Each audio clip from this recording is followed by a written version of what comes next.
just listen to this song again. I don't care. A couple of things. Oh, shit. Whoop. Okay. You can call me names if you call me up. Whoa, what is that? Whoa. Oi! Stream Elements? You ho!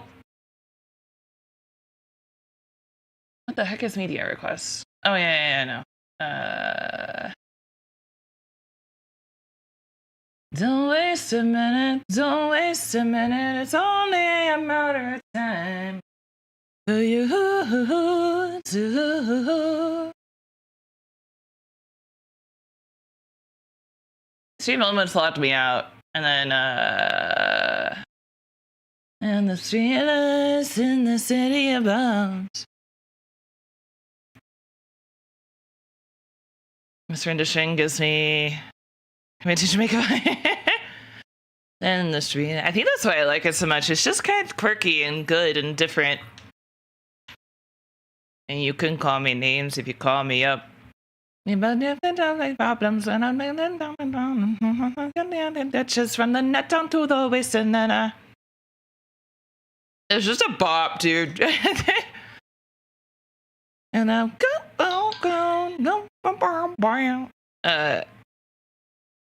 also, supposedly my internet's out right now, so I am waiting on a call from a doctor. We got a couple of... Oh my god, sorry. I see, I know.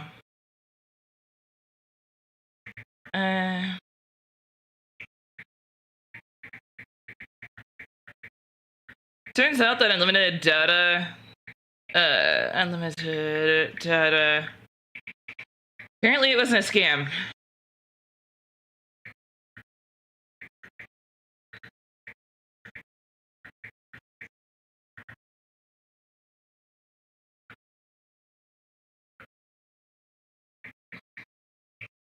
Our usage... Oh my god. So much going on right now. Doctors, internet, VTS Pog.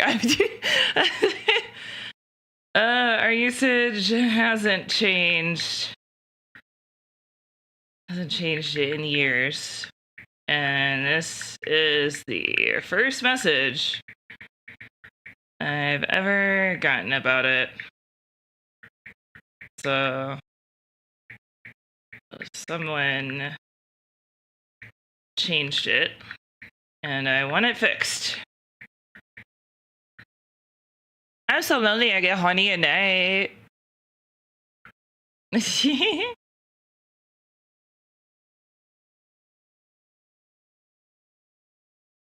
Making your account. How's your day? I don't want small talk. Fits my internet.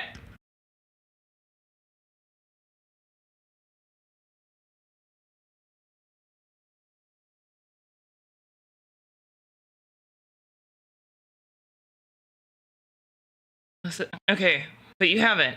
Yeah, sure, I will fix this for you. But you haven't! It's been an hour!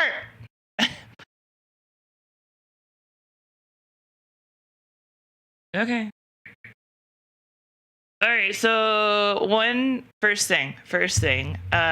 Small Bites father.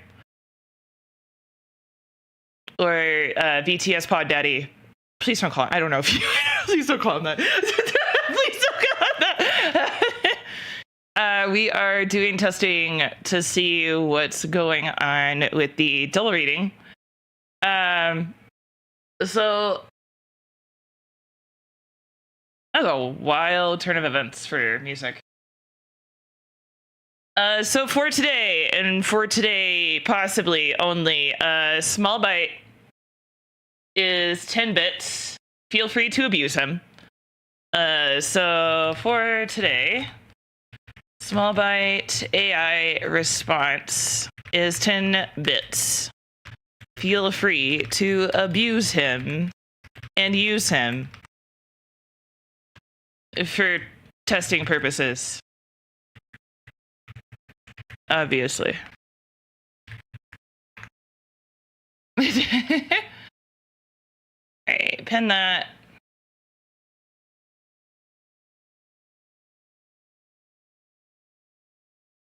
I feel like I did not put that in his personality. I feel like that's too far. I feel like if we turn this into some sort of weird thing,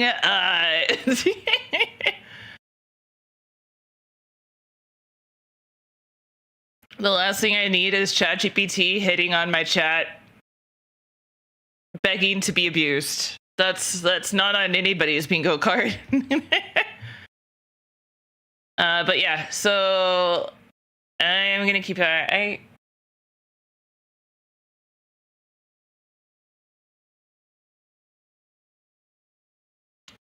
don't see, but that doesn't mean anything. If I don't see him for a while, I'll poke him, but yeah, so today's gonna be a little more casual.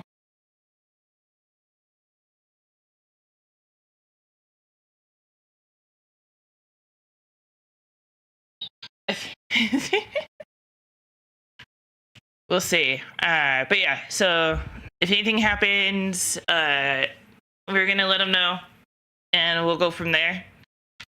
Let me double check all the settings transferred over properly.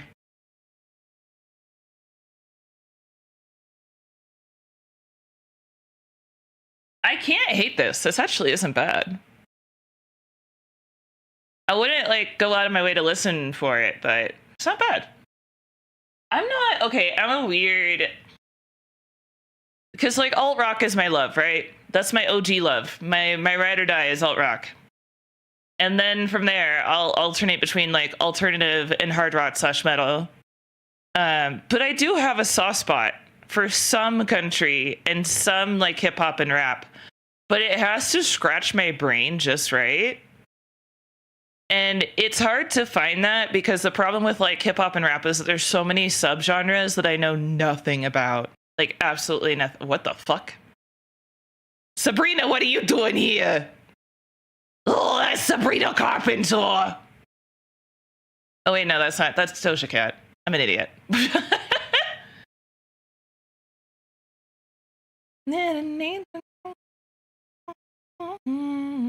Her music varies so wildly. It's crazy. Close enough, you know what? Fair. In the eyes of a white woman, it's all the same. I know, wouldn't that be in the eyes of a non-white woman? It's all the same.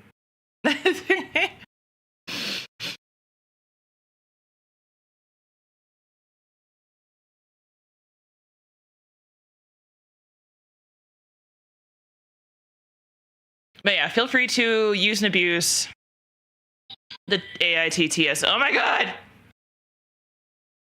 If I get a phone call during this, it's my cardiologist office calling. Apparently he's a cunt and bullied and lied to me and gaslit me in a very wild way. The poor, I don't know, I think she's an appointment scheduler. She's like, what the fuck? I told her everything that happened because I was like, I wasn't going to get into it, but I asked her, I was like, I was just like, I'm a white woman, can't confirm. God damn it. You're a moon man. I will share the approval. You just need to approve it. I haven't. What approval? What approval?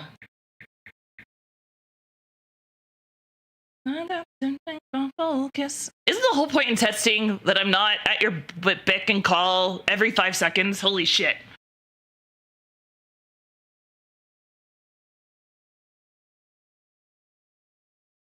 Dude, whatever happened to Nicki Minaj? Did she get canceled or something? Never heard from you. I'm happy to help you. What approval?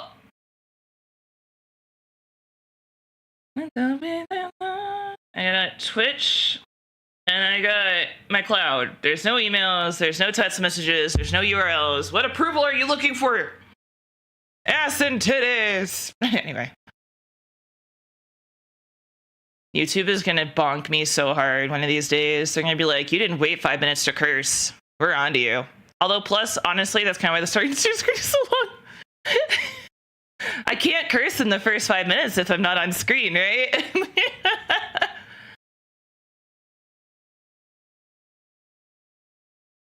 But yeah.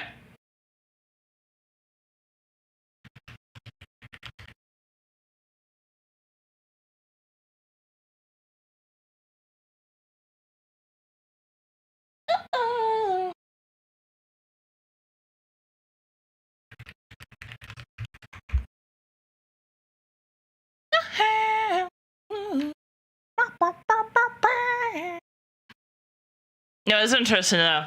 But yeah, Ruben, he's, oh my god, he's such a fucking sweetheart, dude. I first time talking to him in a VC, and absolutely such a doll, such an angel. What a good bean. Hello, bean.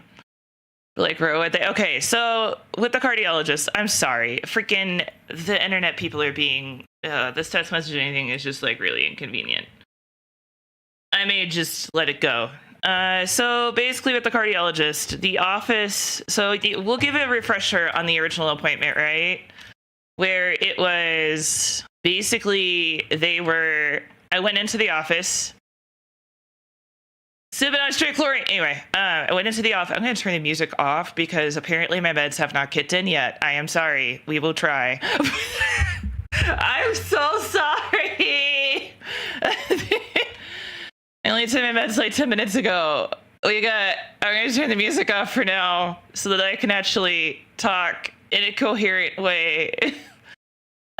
So basically, the first appointment, TLDR, went into the office, had a really awful appointment. He wasn't understanding the difference between, I'm going to have to say this shit again.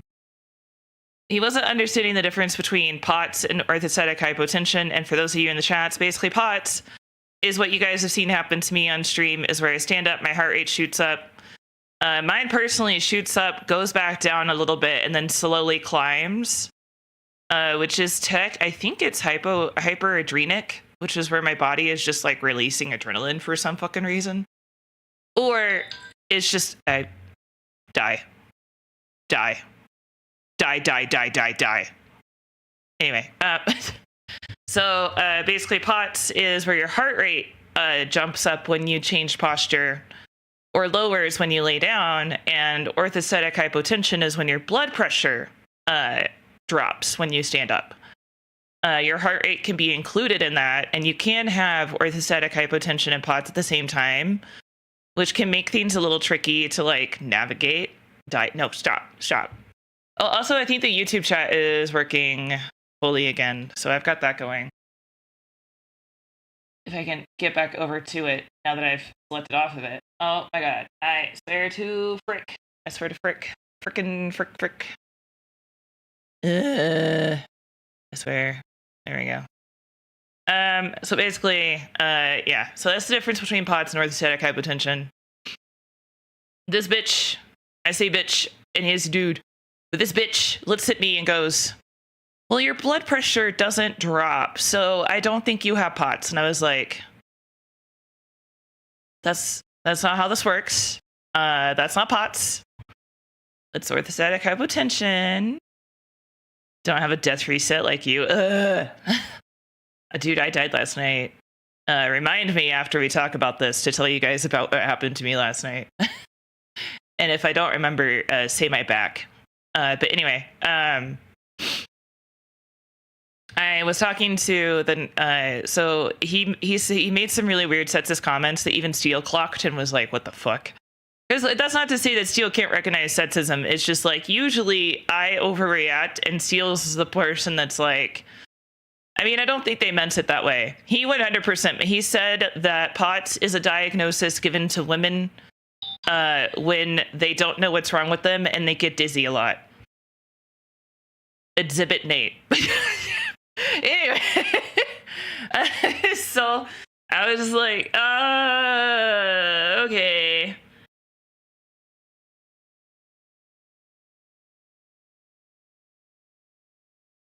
I know, but where do you want me?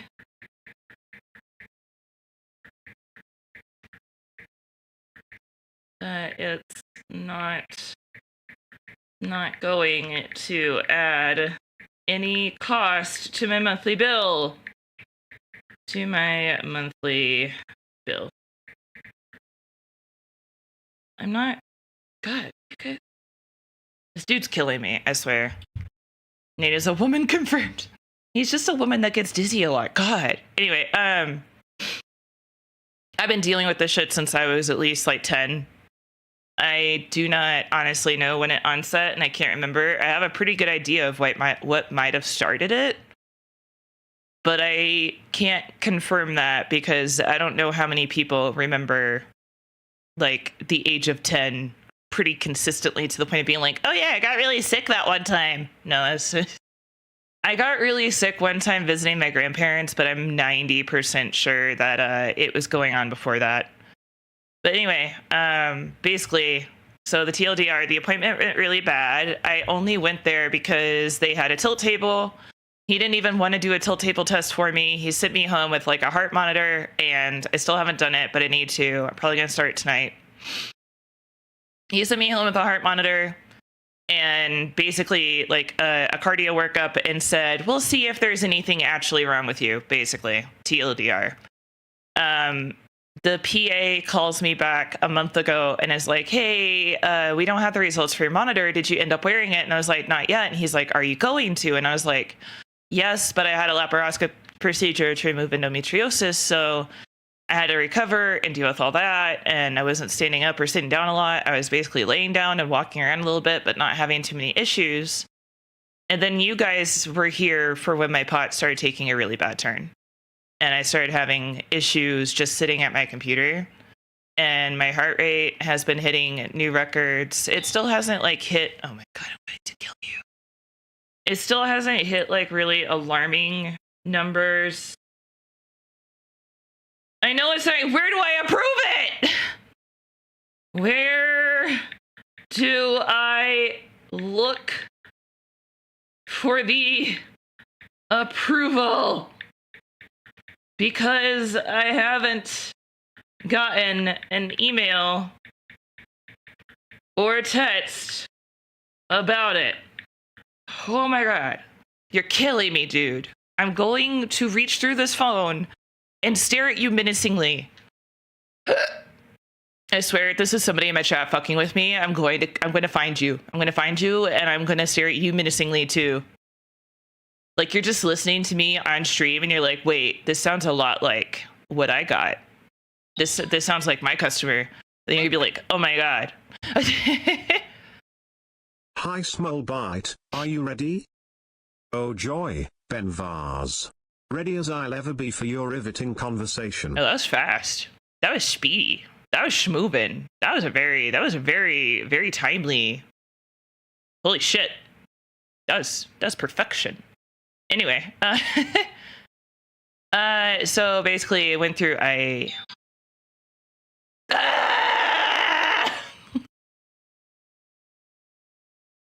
This is why this company is rated one of the worst customer service companies in the entire US. This is why they won an award for being so shitty. Oh my God.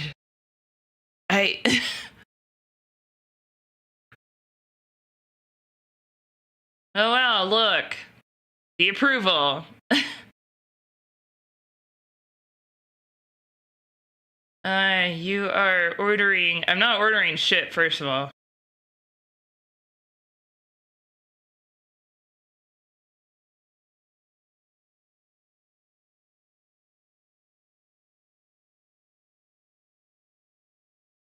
The following equipment and services. That's no. I'm not adding anything. No, I'm not adding. And oh my God, this is going equipment. No, I'm not adding any equipment. I certainly not for 2 years. It is a 5-year plan. Oh my God.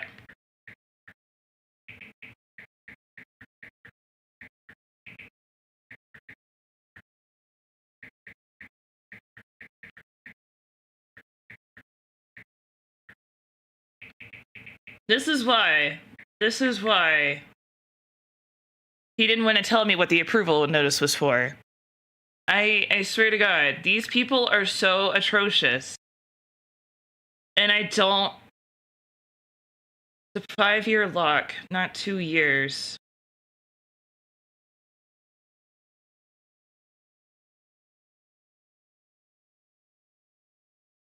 I'm just gonna say, what the heck?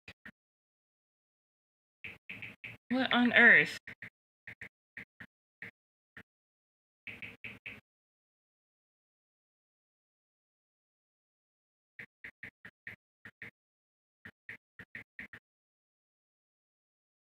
I ain't got time for this shit, dude. I deal with this shit after stream, dude. I don't. Trying to scam you? Yes and no. Oh, look, there's the approval. It finally came through.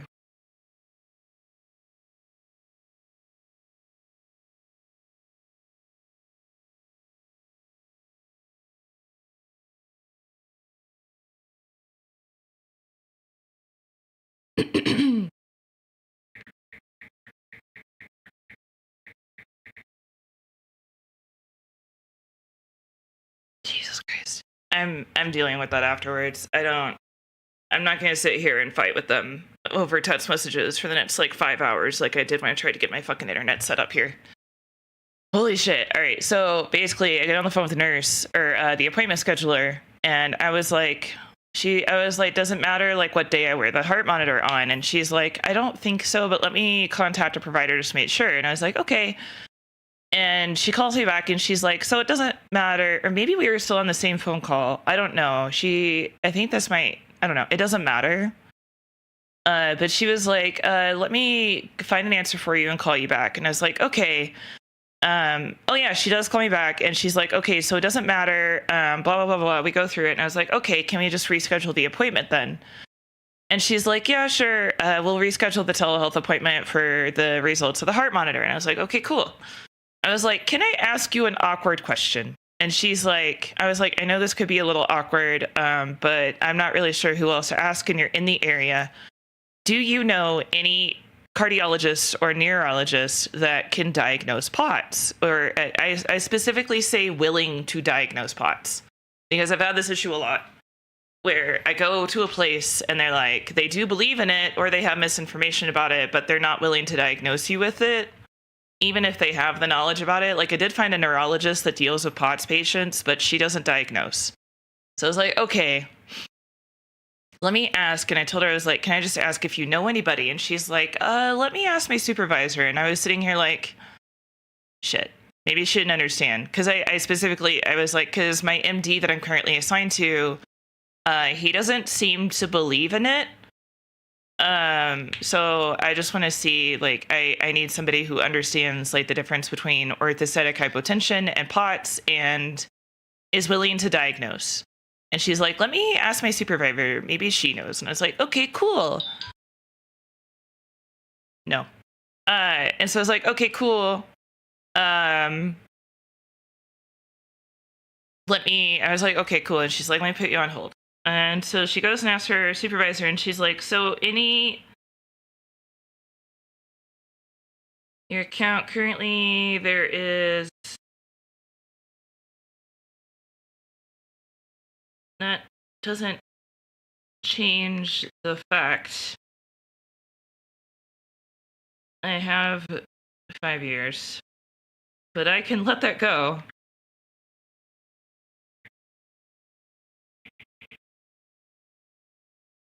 I do not want equipment at all. I have my own.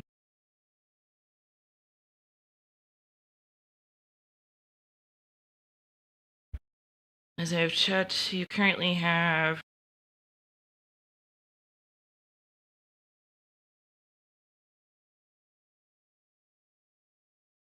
oh my god.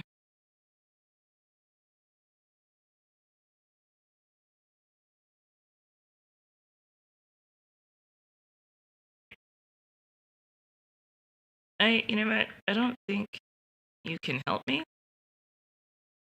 I will deal with this later.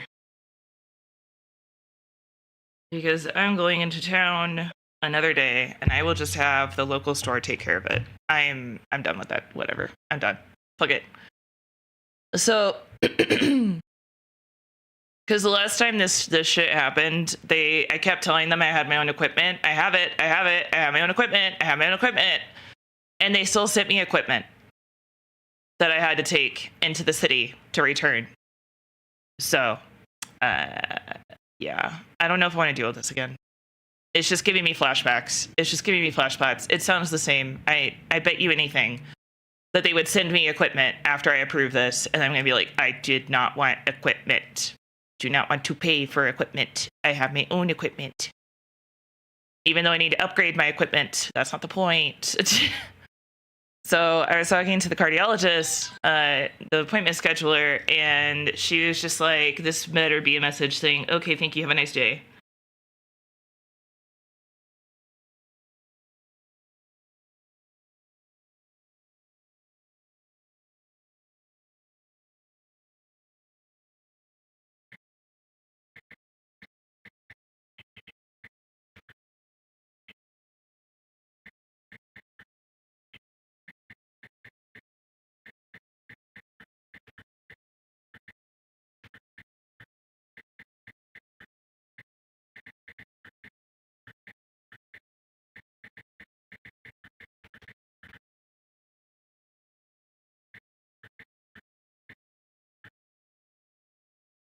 Okay, anyway.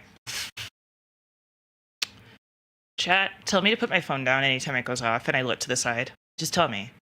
In the next 5 minutes, if I stare at my phone for more than a second and I start click-clacking, tell me to stop. So anyway, yeah, so I was like, she comes back and she's like, so any of our providers should be able to diagnose for POTS. She also said to recommend a tilt table test, and I was like, I begged him for a tilt table test, and he said no. And she's like, what? And I was like, yeah, so, and then I told her the whole rundown of everything that happened during that appointment. I was like, I'm so sorry, this wasn't what you were expecting to answer to. So I will keep this short and brief as possible. And I told her everything that he said, including that he's the only provider that sees POTS patients because he's the only one that is willing to deal with it. And so she's like, let me talk to my supervisor. And I was like, okay. So she's like, so she comes back and she's like, so I told my supervisor everything you said. And I was like, uh-huh. And she's like, we're not sure why he said that. All of our providers do see and can diagnose POTS. And they should have ordered a tilt table test because that is the gold standard. It's not they are switching to a NASA lean test because the tilt table test is kind of horrific if you have POTS. For a normal person, it's not that bad. But for a person with POTS, it's called the nightmare test for a reason. The NASA lean test isn't exactly much better, but at least you can like get yourself out of it if you need to. With the tilt table, you're literally strapped to a table. And some doctors will not let you down until either they make you pass out, they see what they want to see, or you hit that full 10-minute mark. I'm not going to read it. I'm not going to read it. I'm not going to read it. I'm not going to read it. I'm not going to read it. I'm going to read it. I'm just going to read it. I'm just going to read it, chat. I'm going to read it, and then I'm going to ignore it. I'm going to read it. That's it. I'm just reading it.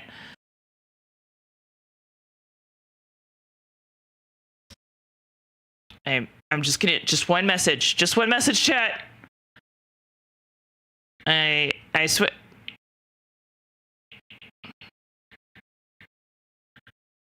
Just one. I swear. It's just stop, chat. I promise. It's just one message. It's just one message, chat. I promise. I promise. I backed out. Chat. I backed out. I promise. I swear. I'm sending them a message saying I will deal with it. I will deal with this later.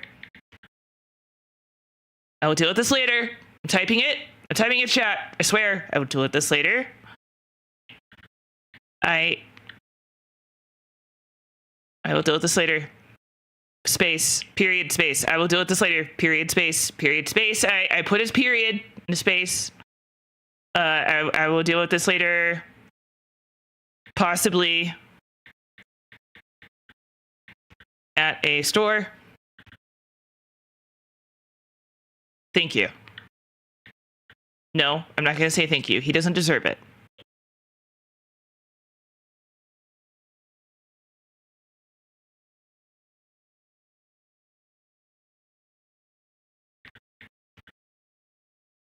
Shit. I'm not. I swear. No. Erase. Don't keep tight. Just breathe. Don't let the toxic girly come out. Don't be a bitch. Don't be a bitch. Don't be a bitch. It's okay. Just let it go. This is fine. We type and then we backspace and we don't send it. The last message I sent said I will deal with this probably in a store. And that's it. Phone is down. Phone's down. I promise. The phone is down. Send the time. No! Oh, so no, it was just literally going to be like, you obviously can't help me, or you don't know what yeah. It's fine. I don't need to be a cunt. It's fine. Ugh. Swear to God, I hate this stuff. She's not. She can stop anytime. No, I can't. It's a compulsion. It's like an impulse thing, and I have to. You can't help me so good.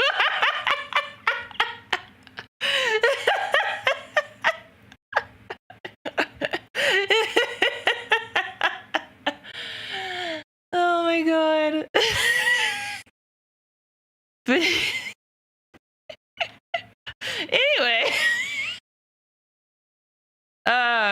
But yeah, so I told the cardiologist lady, I told her everything that happened. She's like, yeah, we're really shocked. And I was like, my supervisor assured me that any provider in this building does see and can diagnose POTS.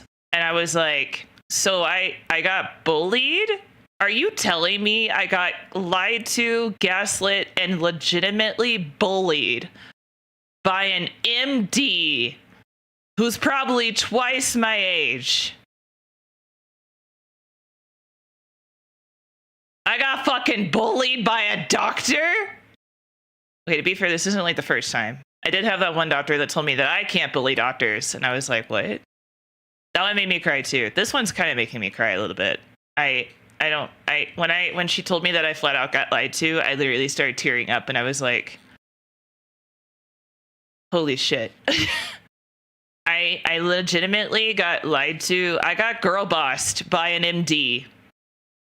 I got girl boss gaslit gatekeeped by a fucking cardiologist.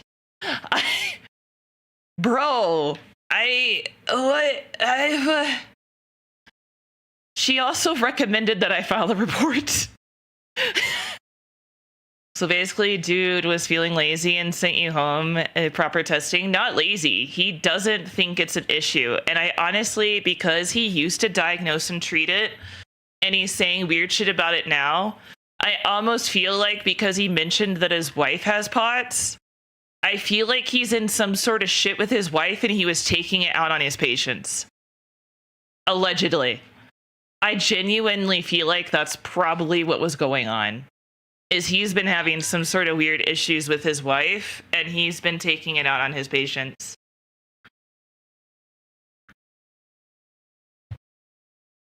So I'm just like, that was my theory at first anyway, because like I was just like, this feels weird. Like, why would you say that your wife has it? One, doesn't HIPAA kind of do not the phone? I picked it up. He just said no problem. Life has moved on. We're good. I thought it was weird for him to tell me that his wife had it, because I also think that kind of goes against HIPAA. I don't know. It's on your left phone. I'm okay. It's down. I promise. Or let me talking to you guys. So I was just like, okay. But I told them everything, and I was like, so I was legitimately lied to and gaslit and manipulated and gatekept by a cardiologist who's twice my age. And she's like, yeah. we don't. She didn't. She's like, it seems like it. And I was just like, this is really weird. I was like, that's incredibly disheartening. And she's like, I have 2 providers. I was like, well, based on that, do you have anybody you can recommend? And she's like, I have 2 providers. Did I put deodorant on? Yeah, I put deodorant. Okay. I was like,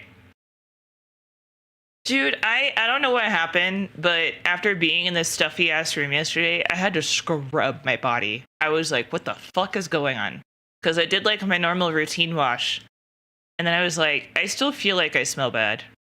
Like, I don't know. Something doesn't.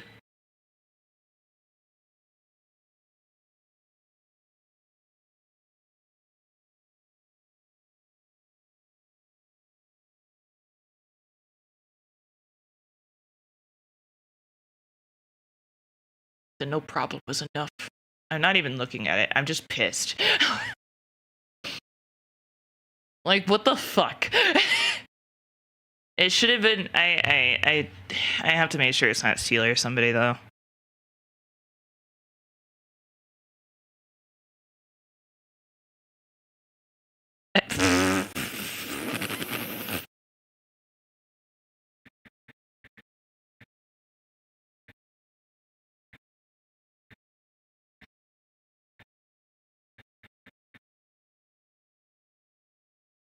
Last message. It did that whole shit where it's like, we haven't heard from you in a while, and I was like, you're kidding, right? You're fucking kidding, right? No, I didn't say that.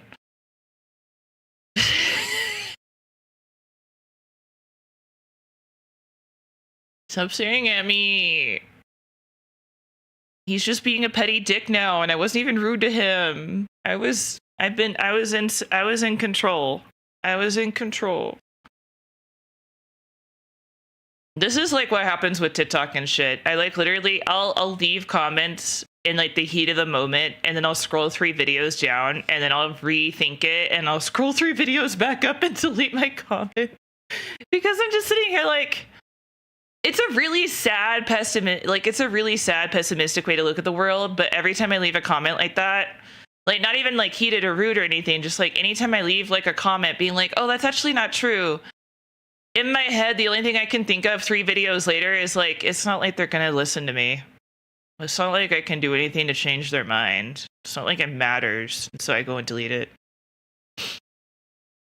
Also, because I don't want to fight with people. I literally had someone like start a fight with me because like, oh, I told you guys about the animal situation that like where we use the analogy of like your male dog got another male dog pregnant. We were just being weird about it. Yeah, that shit. I remember that.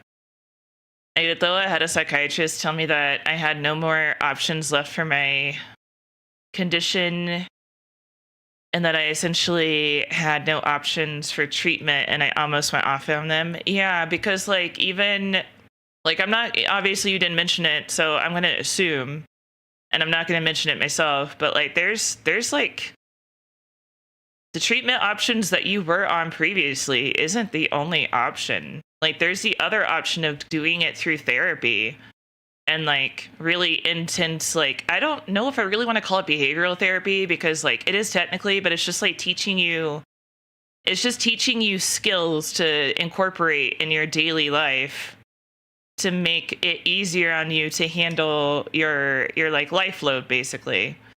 And it's a lot of work and it's a lot of time, which is probably why they weren't suggesting it.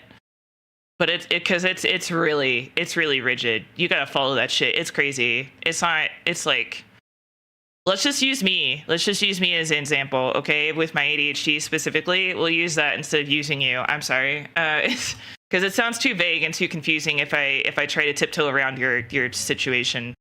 But with my situation in particular, if I wanted to not use medication, there is a behavioral therapy. She just wrote down a list of the same old shit and charged me $200. Yeah. So if I wanted to get behavioral therapy for ADHD, it's not like I'm misbehaving or anything, but you guys see it. Like I have trouble focusing. I have a lot of issues. So like there is therapy for ADHD specifically in my case. but it comes down to it's a lot of fucking work. And in a lot of cases, they still want you on a low dose of medication just to kind of help you. Because the way that my original counselor described it, whenever he thought that I had borderline personality disorder, the way he described it was that if you're at a 10, if you're like above a 6, if you're from 6 to 10 on the scale of your needs and your symptoms, it's going to be incredibly difficult for you to make any progress because you're constantly battling a 10 or an 8.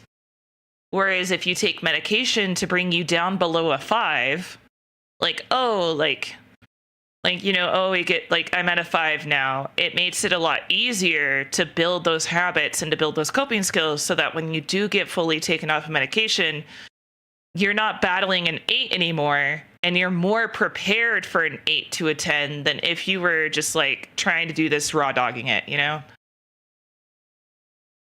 So it's one of those things like I could go through therapy for my ADHD and I could go through the behavioral like therapy for it. But to be honest with you, it's a lot of fucking work that I just don't have the time for. And I'm going to be real. The amount of like coping skills and shit you have to learn to manage completely unmedicated ADHD that you've never had help for before was really overwhelming to think about for me, honestly. But it's about like keeping schedules and calendars and alarms and task lists and everything else. And like the autistic part of me doesn't want to deal with having a rigid schedule. Like, it's weird. It's really weird.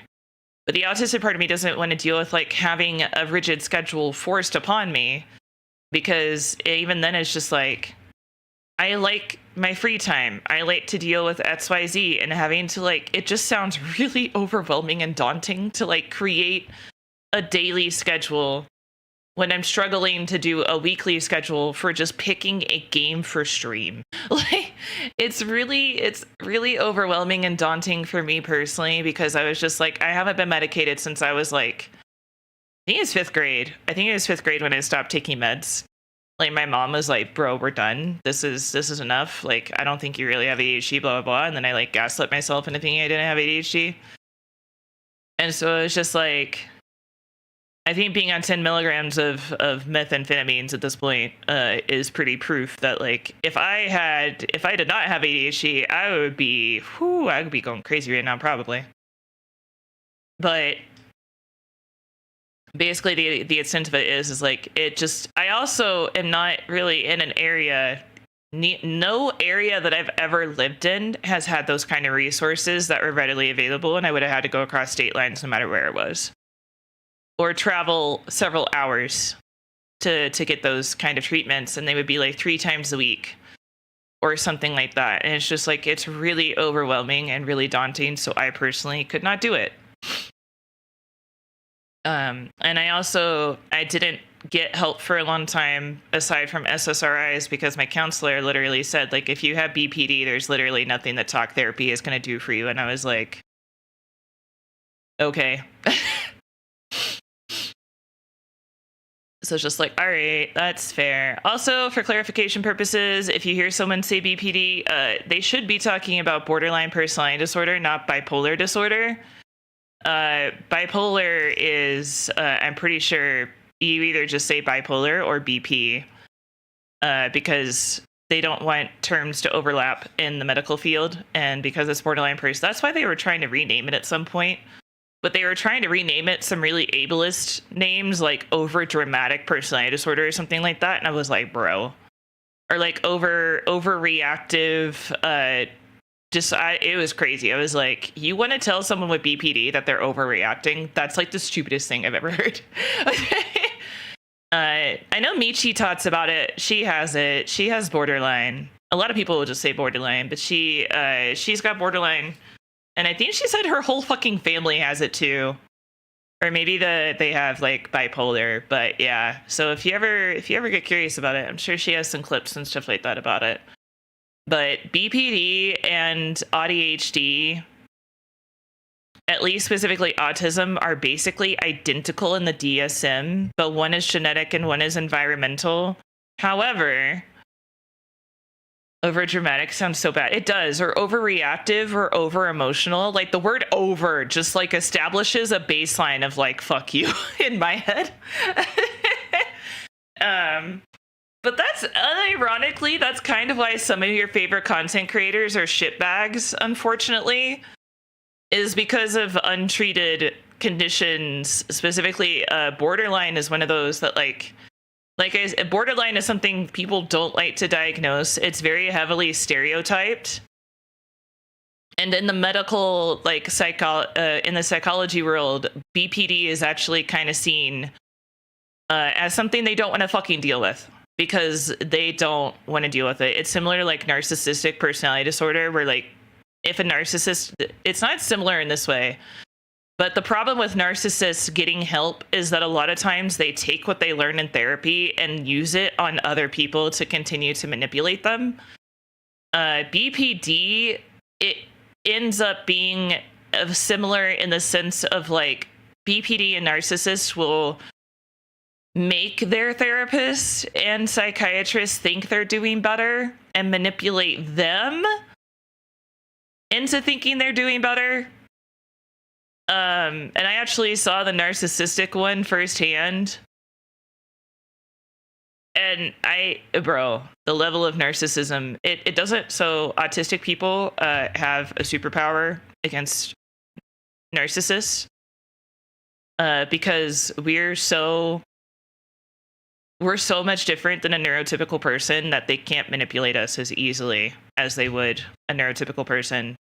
So I was not being manipulated by this narcissist. So it's clear they're giving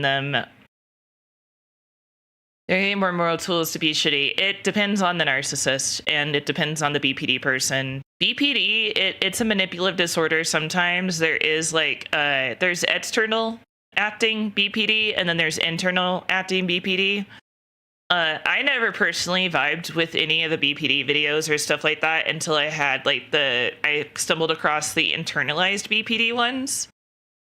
And don't get me, there is a possibility that I had BPD at some point. Don't get me wrong, but I don't think I would have been able to recover from it as easily as I did if it was BPD.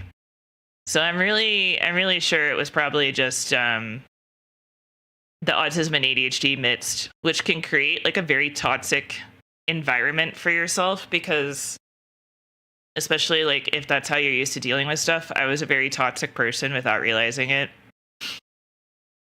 So it was just like, let me put the music back on because the cardiologist, I think we're done with the cardiology thing. Oh yeah, so but the provider won't be able to see me until October. He's the director though, so I'm like, ooh girl, give me that director, give me that good. But there's two providers she recommended, and she said one that she usually sends people to isn't seeing anybody until October. And I was like, I am gonna die. I will not make it through the summer. Like, not actually. I was like, I don't know if I'm gonna make it through the summer like this because it's not even that warm, and I'm struggling. And she's like, let me message them, and I was like, okay. I was like, because I told her, I was like, I don't know if my PCP is still willing to do my maintenance care or not, but he just wasn't willing to do something for a DX that he wasn't fully informed about, which is totally understandable. I told her, I was like, but I really need to get a port.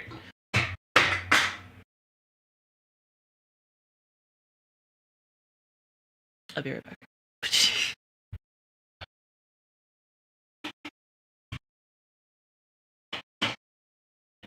Okay.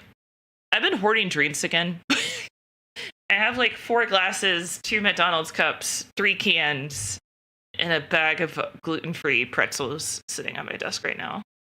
It's just like shit, dude. But yeah, so they were like October, and I was like, I don't know if I'm gonna make it through the summer, girly pop. And she was like, let me send them messages. And I was like, please. I was like, because I'm struggling. And it's not even that warm. That's not, there's no way that can be, there's no way that's my ISP. Okay, well, I need to update my phone apparently.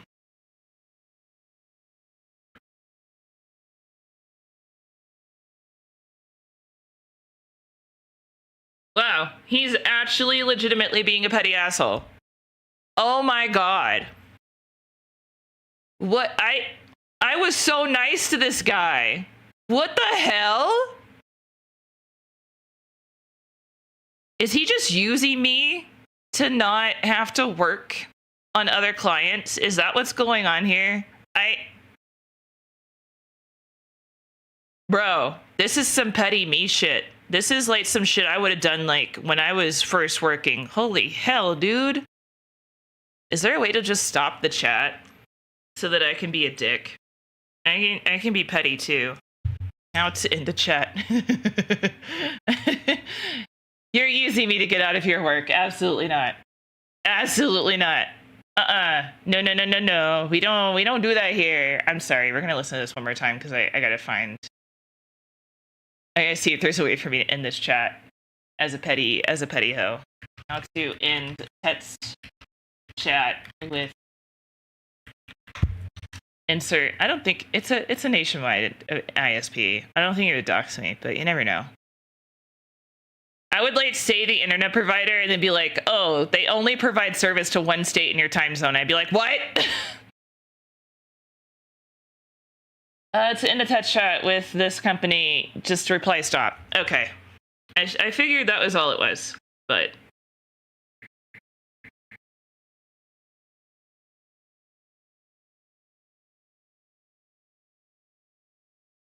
that does not seem to be it. Well, you can unsubscribe. I don't want to it's like tech support. Seem like you can use a little company from me. What a crazy dick. That's crazy. And that's coming from a crazy girl. It's only a matter of time for you to.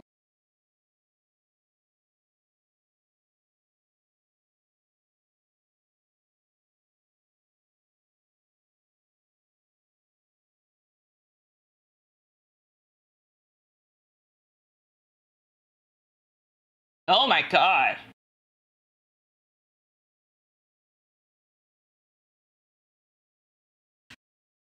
Super, I might have a question for you actually. If you're still here. Be serious. Actually, I could just DM you it.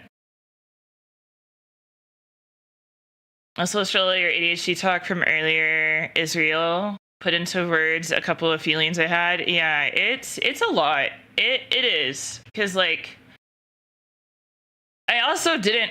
I kind of had that epiphany moment when I first started meds of, like, holy shit, this is who I could have been this whole time. And, like, I don't want to say meds are the easy way out. It should 100% be a tool. But for some of us, we don't have the ability to put in that time, work, and effort. Especially, like, I'm in a shitty spot where I have, like, okay, so I have sticklers. I have POTS. I'm blind.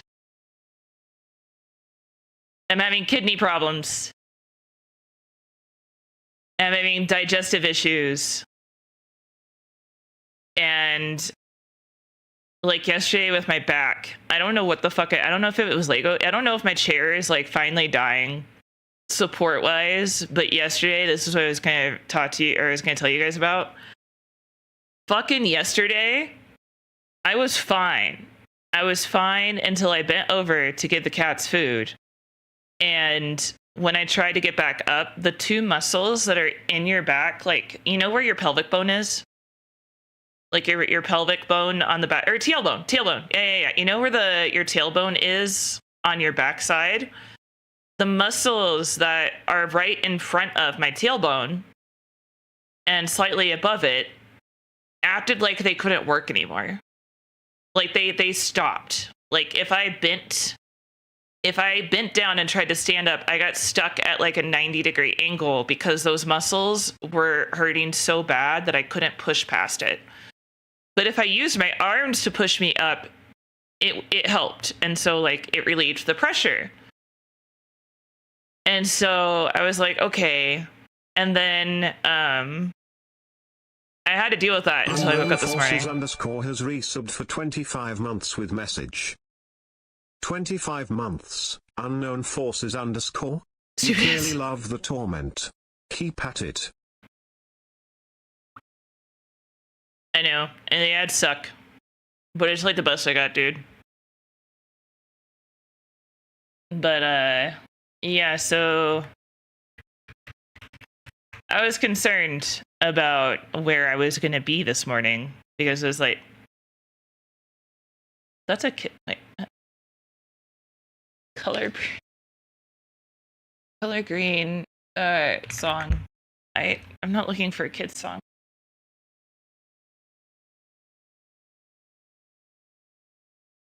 I might have to actually type in the lyrics for this.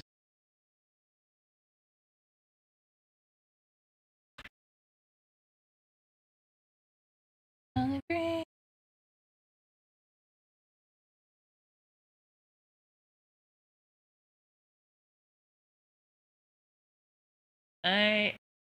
Color green.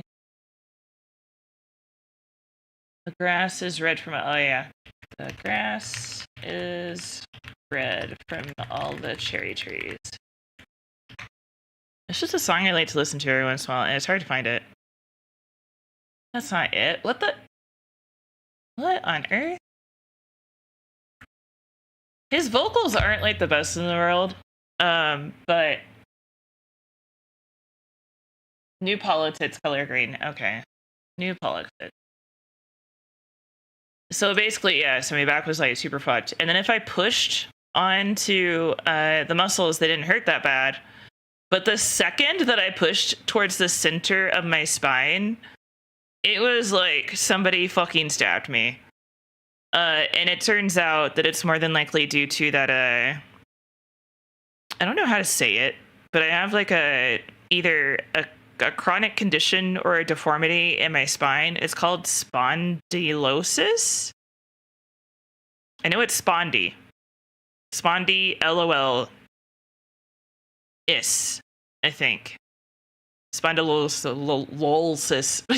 Lol. Green, New Politics. Politics? Close enough. I found it. Are you guys back from ads yet? Or is it still... Okay, you guys are back. Alright, cool. But yeah, so... Spondylosis. There's an extra L in there before the S. But yeah, basically. So from what I understand, it basically means that my very, very, very bottom vertebrae has slipped out from where it's supposed to be. And so I think it seems like it's in the same area. So I'm assuming it's related. But yeah, I gotta get that checked out.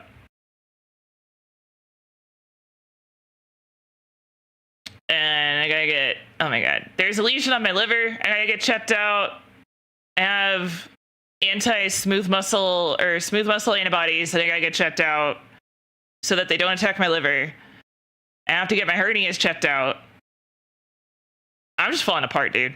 I gotta get a port at some point for my fucking POTS if I can ever get diagnosed. Confusing medical terms for 200, Alex. Yeah. It's spondylosis.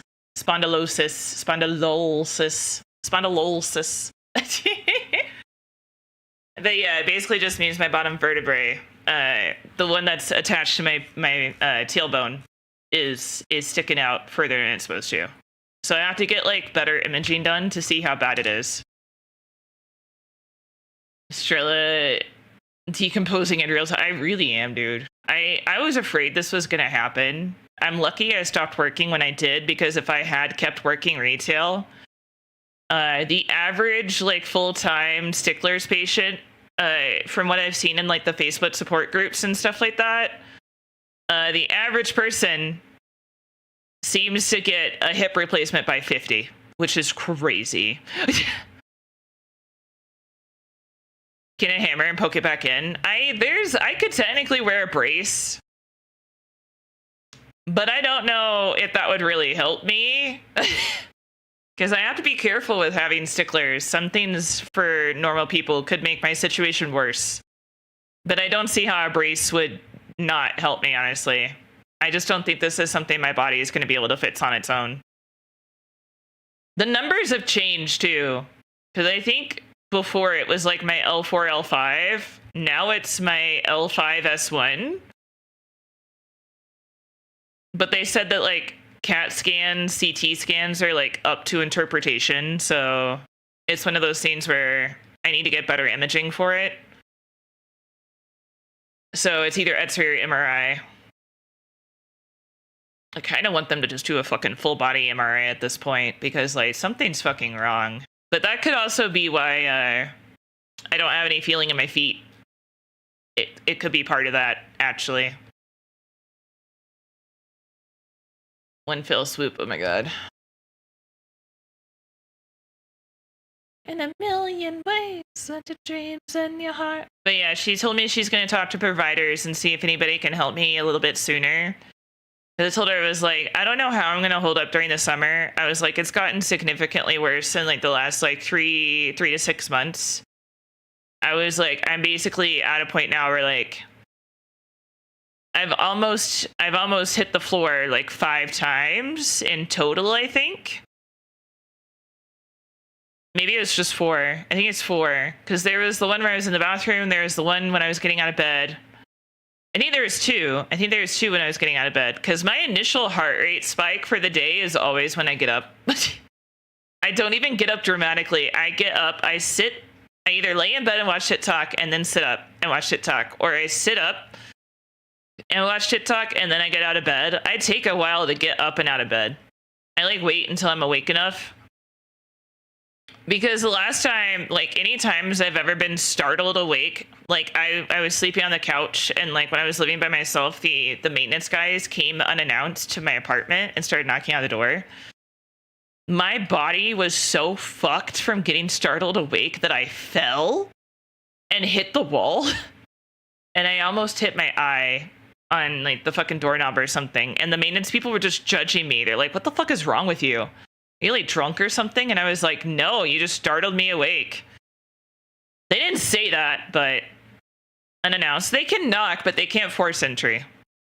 They can still come by and ask, but they can't like just be like, all right, we're here to do XYZ. So they have to ask, but unless it's an emergency. But I was just like, they were what it wasn't technically unannounced. It was regularly scheduled, but they sent out a notice so far in advance that I had forgotten about it. I think it was like over a month ahead of time, and so it was like, bro. So I forgot about it, and then they startled me awake because I forgot which day it was supposed to be. And I like basically was stumbling. I looked like I was stumbling drunk because I like literally like couldn't stand up straight. I was falling over and I just, yeah, it was rough. So that doesn't, I've gotten a little bit better about it now, but I can't really talk, or I have like some balance issues and I can't really talk super great during them because like we kept getting fire alarms set off at the old place that would wake us up. And I think like 2 or 3 times we had to get up and like we don't have a choice because of the cats. We had to like go downstairs, look to see what floor the fire was saying it was on, go to that floor and check if there was an actual issue or not. So we could decide whether or not we needed to tear up the entire apartment to get all the cats. So it was one of those situations because like Lily going under my bed is a bitch. Xena was going behind Seal's desk, which is also a bitch, because you would basically have to throw his monitors off or set them down and reach back there and try to grab her. Getting to Lily from underneath my bed is almost impossible. You would have to just completely flip the mattress over and the box spring because it's so low to the ground and it's a wooden frame. And then Nocturne, Narga, and Nova, they would decide whether or not to hide behind the TV stand, under the couch, behind my desk, behind some shelves. I was like, they've got too many places to fucking hide, dude. if we were going to be there for much longer, we were looking into like we were going to block off the beds and we were going to block off the entertainment centers and stuff like that. Like just get like 2x4s and slide them there so that like they were stable, but the cats wouldn't be able to get behind things. But that didn't solve everything. But now we're here and like I need to block off from underneath my bed. Still, and I need to move the entertainment center closer to the wall. Like the more that they have to go to the vet, the more we're finding places that they want to hide because like they've just associated their carriers with like trauma. So I have to like re-familiarize them with carriers to make them a little easier to like get in and taken care of. But also I gotta deal with some other stuff. So it's just like, okay. But yeah, so if I get a call, it's probably from the cardiologist's office. She says she goes to lunch soon. So she's going to send them both messages and see what they can do. Yeah, she's on lunch right now. So they're just going to see what they can do and see if they can get me in sooner. Because I told her, I was like, I don't think I can make it through summer like this and function like I need to. Because like, I don't know how I'm going to handle like different heat types and different humidities and stuff like that with the heat. Because humidity is a big factor. If there's too much humidity or if there's too little humidity or like however that goes. And then like, because I'm just sitting here, like if I'm struggling at my computer in like 75 degree weather in my office, it gets like 75 to 80, then I don't know how this summer is going to go. And I really need fluids. And I see my kidney doctor at the end of May. I see rheumatology, gynecology in July. I see gynecology because of that spot that the ER found in my uterus to see if that's a problem. Because I've just been microscopically bleeding for like 6 months and we don't know why. And I say microscopically in the sense that like I can't see it, but it keeps coming up in my urinalysis. So I'm just like, bro, this isn't even I'm used to this shit. I'm not dying. I'm not terminally ill. I'm not being debilitated in like the biggest sense. So I don't feel like this is trauma dumping. I'm just like venting and keeping you guys in the loop for the most part. Like I'm not looking for pity here. Like it is what it is. And I've been dealing with disabilities my entire life. So it's just like, it's inconvenient and annoying, and I'm frustrated. That's literally all it comes down to, is I'm just frustrated.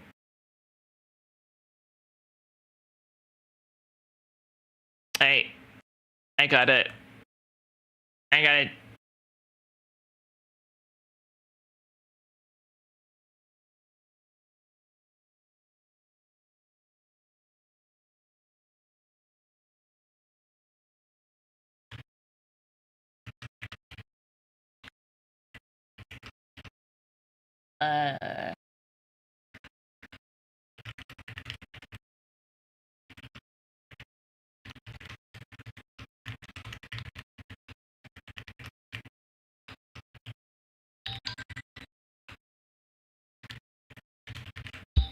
Oh my god, dude, chill. I was typing on Discord. That wasn't. And she would know. She dies all the time. Yeah, dude.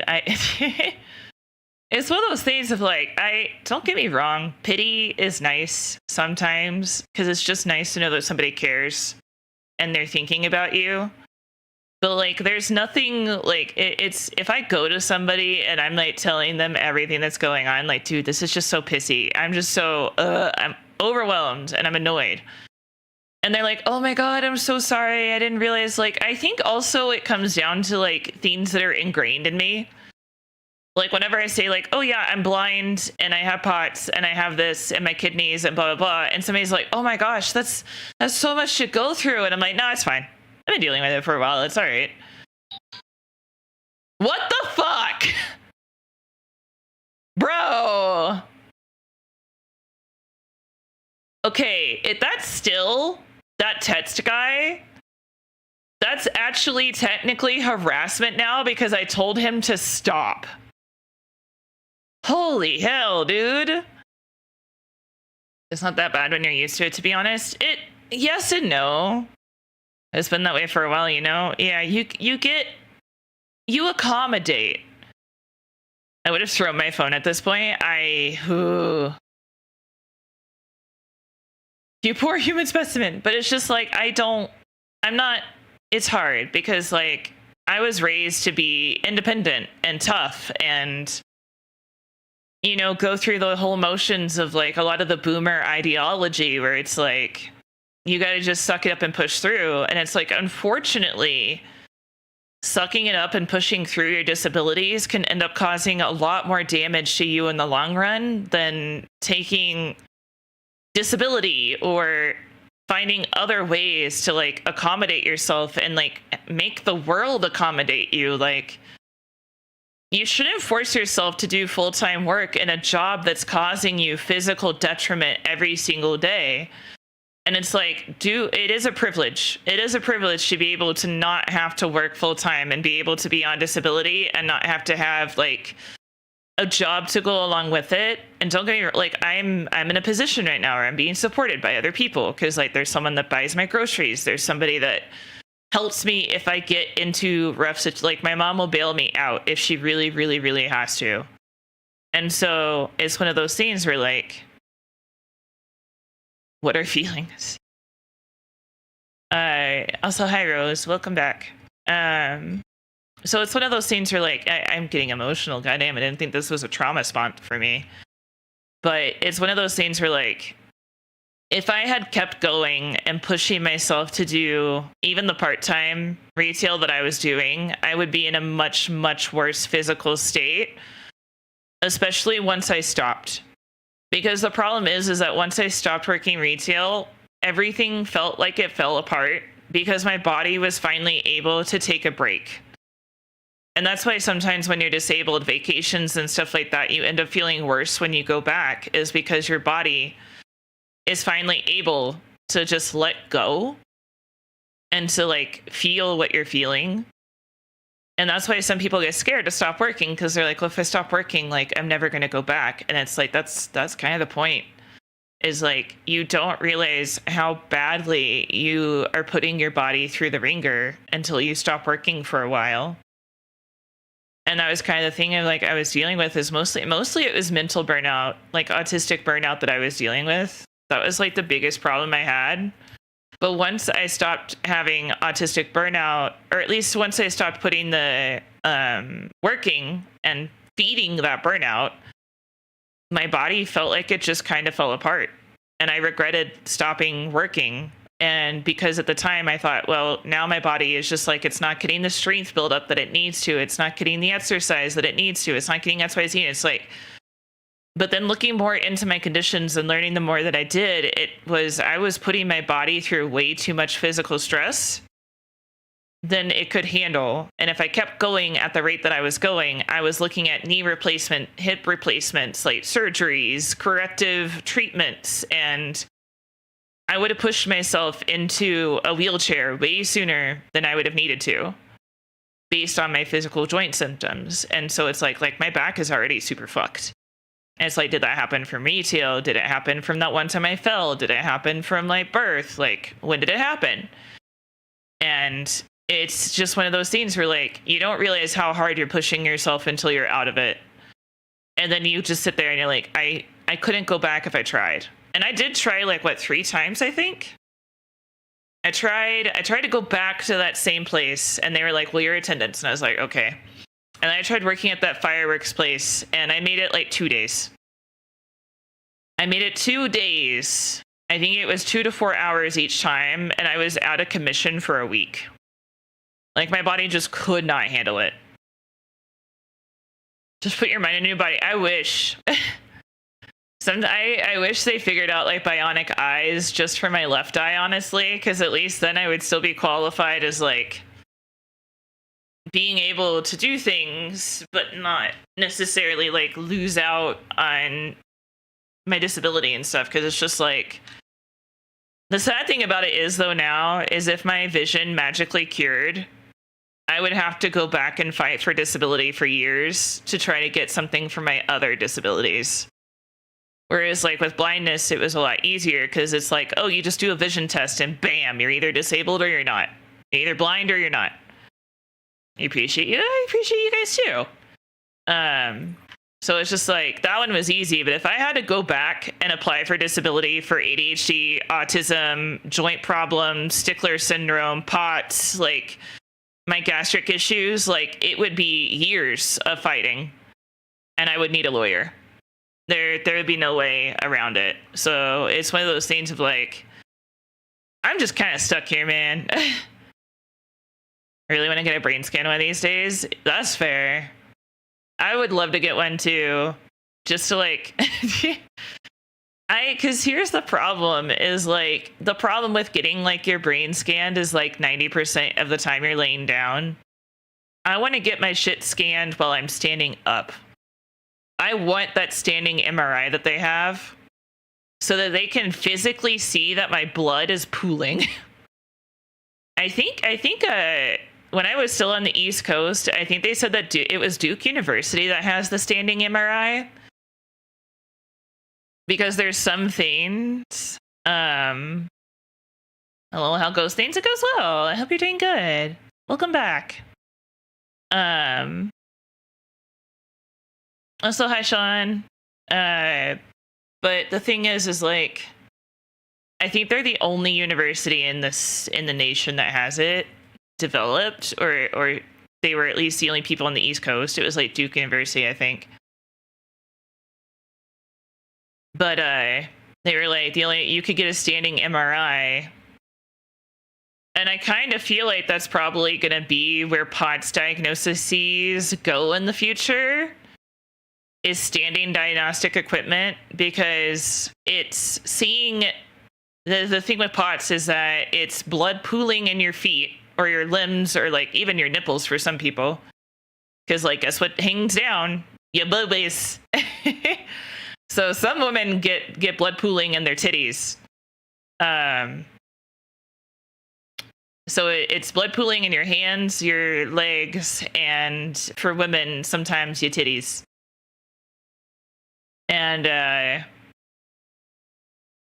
there's less blood that's flowing to your head, and your heart is beating as fast and as hard as it is because it's trying to get that blood back up there, and it can't. And it's not something, it's such a weird situation. It's technically not a cardio issue. Like, there's nothing wrong with your heart. And there's technically nothing wrong with your cardiovascular system. It's your nervous system that's causing it to happen. So your nervous system, it's called dysautonomia. And it basically just means that like your nervous system is causing your body to have inappropriate responses to things. It's really interesting. It's a fascinating as heck topic. And it's crazy how that stuff works. But yeah, so if I get a phone call, it's the cardiologist office, and it's mostly just going to be to schedule an appointment and to discuss when I will have that appointment. So it shouldn't be super long. I'm probably not going to file a report until Friday. I might call Friday to like, or if it's an online thing, I could submit a formal report that way. Mabubbies has subscribed to the channel. Welcome, Mabubbies. I hope you're ready for the pit of despair we call chat. Hey for suffering, lovely. Thank you for the sub. Thank you for the 1 month of tier 1. Thank you. I hope you enjoy. I hope you enjoy your stay here. Also, for anybody who's like relatively new and you're starting to become a regular, I've been working a lot on my mental health and stuff like that. But if I ever say something, if I ever say anything that seems rude or offensive, not offensive in the sense of like, I'm not going to sit here and call you slurs, I promise. But if you're newer and you point something out and I maybe have like not the best reaction to it, please don't take it personally. I will apologize immediately, especially if you say something. But have worked on myself a lot in the last few years, and I think I have a better grasp on my emotions. But sometimes I might say something as a joke, or I might say something in a cranky mood that I don't really mean. I've never attacked anybody personally, but I can give a really good example based around Pisto. Like, Pisto will let me know if my music is like too loud or too low or something before, if my mic is cutting out a lot. And before, it used to really piss me off because I have pathological demand avoidance. It used to really piss me off when he would do it, but I've gotten a lot better. And we had an incident yesterday too during Legos where I was just like, now that you pointed out that I made a mistake, I'm mad about it. That was what my Pisto is. But still, I was just like, I realized in the moment, and I was like, this has nothing to do with you. This is not your problem. Please do not take this personally. It is 100% me and my mental health, and I am so sorry. So, I swear. Sounds like a great time. I'm sorry. I don't take offense easily. That's fair. I just don't. I know we've been getting an influx of different regulars and stuff lately, and I just don't want you guys to be caught off guard if I have a bad day. I've gotten a lot better, like significantly better at telling if I'm going to have a bad day or not. And if I start to have a bad day, I will correct myself, and I will probably end stream. I swear to God, if that's still the ISP, I'm going to riot. Oh, it's still them, but they're saying that the internet's fixed now.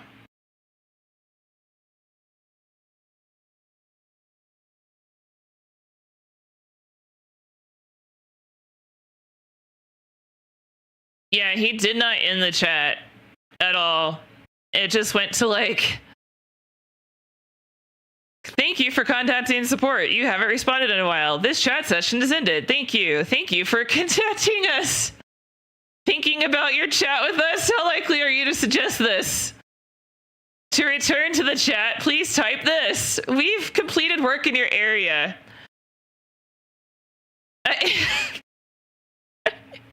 This is crazy. Because they do it all through the same phone number, like the text chats and the text alerts, it just looks like I've been like straight up harassed this entire time. I'm a terrible person and will never type again. Also, surrender thy balls. You can have my balls if you want.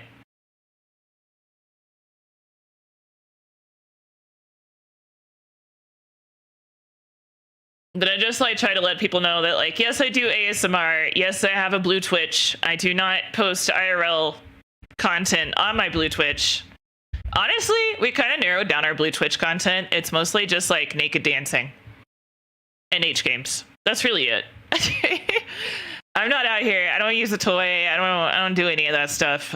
So I do ASMR. I have done GFE. I have done one NSFW audio, maybe two. I think it was just the one. Got your balls.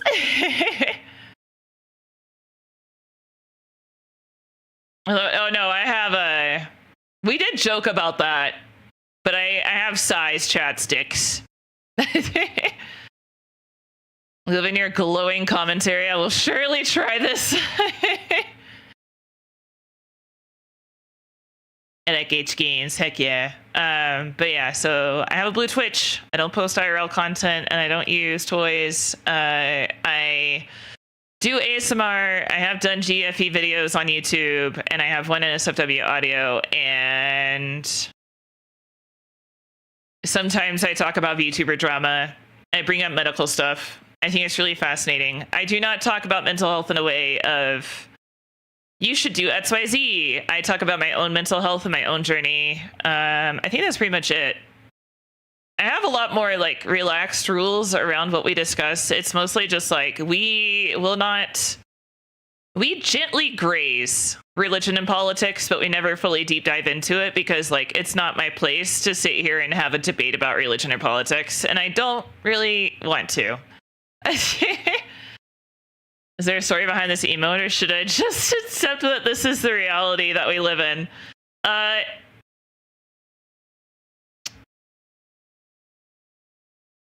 just like it. Honestly, I don't think there's really... I just think they're cute. I just think Gasm emotes are cute, honestly. But it's just like, it came from mostly when I was younger, or like... whenever you would get really... it's like, some food was really good. It'd be like, oh my god, this is so good, I'm gonna come. So like, it's just mostly an expression of like, pure ecstasy. There's no reason you would seriously use that emote in my chat. It's just all related to... we don't do anything on Twitch that's against US. But I also just think the Gasm emotes are cute, honestly.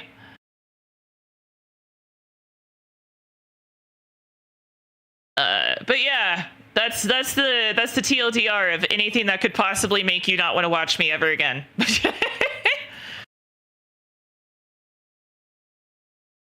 That reminds me, you has been trying to make me watch your GFE videos, and that's fair.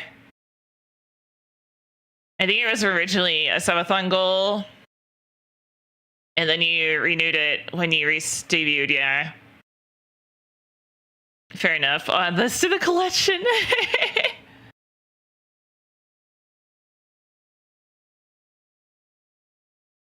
This will watch, and you can't make me. To be fair, Rose, I think you're one of the ones that, like, we butted heads the most. It's like, you're one of them. We butted heads occasionally, just because, like, it's not even because you're a bad person or anything. It's just, like, everybody has different rules, and it's hard, especially, like, I'm not saying Rose is neurodivergent, but, like, me specifically, like, going from different chats to different streams, it's, like, hard to keep up with all the rules sometimes. I think I'm only banned in one Twitch chat. And it was because I made a tweet in response to someone else's tweet, and they thought, this is really confusing. So someone made a tweet, person A made a tweet discussing like some issues with like some VTubers really crash out on Twitter a lot. Like, all they do is talk about the negative, where, like, you know, we might talk about the negative at first, but then we, like, move on from it. And, like, I hardly ever sad post on Twitter, but maybe, like, once a month at the most.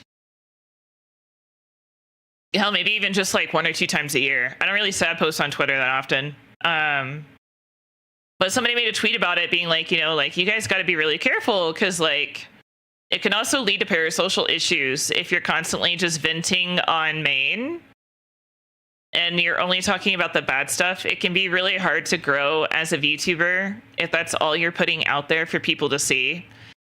And it was like, it wasn't being insensitive because this person is like really knowledgeable about mental health. It was just like, hey, if you really want to make this a career, you got to be careful. And if people unfollow you on Twitter or whatever, like, it's not personal. They're just doing it for their own mental health. And I was like, I responded saying something about like, yeah, I recently had to do this with somebody because like their streams are fine. And if I DM them, it's fine.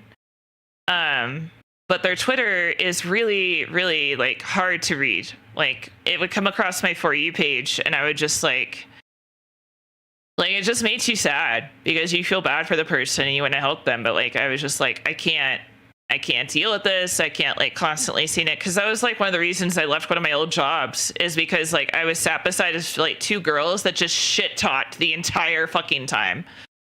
Like, they shit talked their family. They shit talked their friends. They shit talked their coworkers. They just had nothing but negative shit to say. And it like, I don't want to be put in that position again. So I was like, yeah, I had to recently like unfollow somebody on Twitter, because it was really hard for me to constantly read the negativity and the issues and everything. And like, it was really difficult. I got banned and blocked, and yeah, it was one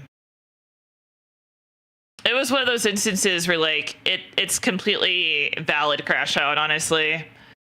One of us, I'm on the spectrum. Okay. So look at me, really. That's why I'm like more lenient with you guys about like rules and stuff like that, is because I understand like most of my chat is neurodivergent. I'm neurodivergent.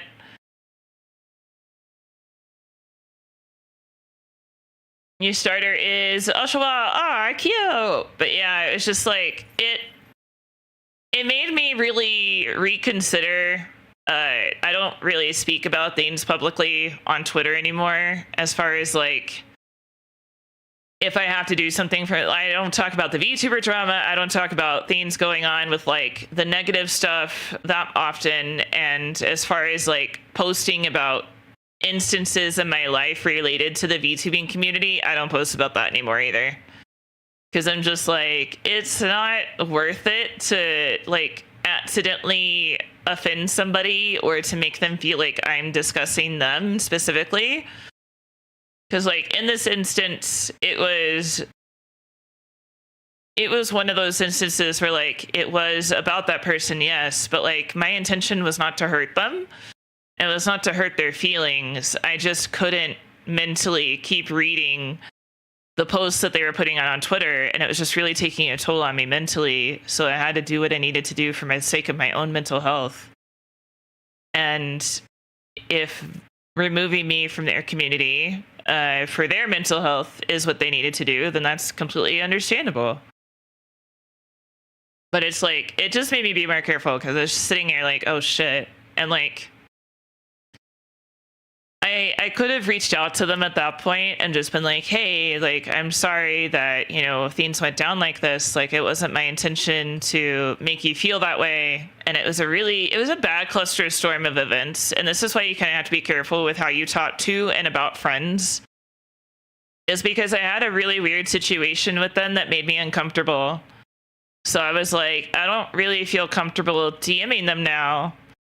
And they had a lot of history with like feeling like people were using them. And so they took that as me making that tweet. It was a clusterfuck. It was just a clusterfuck. They took like our last DM interaction and that tweet to mean that I was talking to them for the wrong reasons. And it wasn't the case.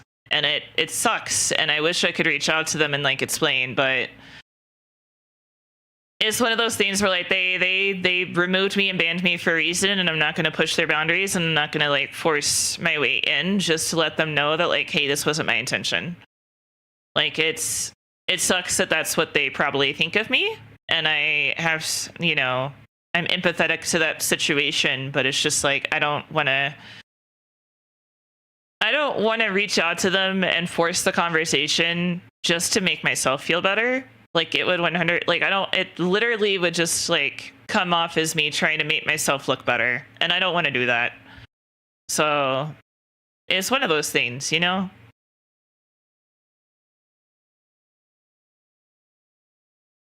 Do you believe Red would be the bad guy? It's not really my place to say, because I don't know him and he hasn't made any statements, and we'll never know the full story.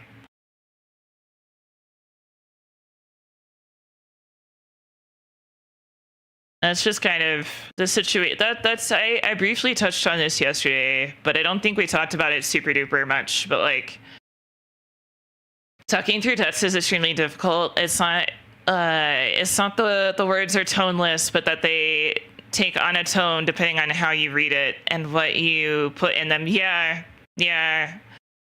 I've noticed like a lot of neurodivergent people don't like texting when it comes to stuff like that, because they get misunderstood so often.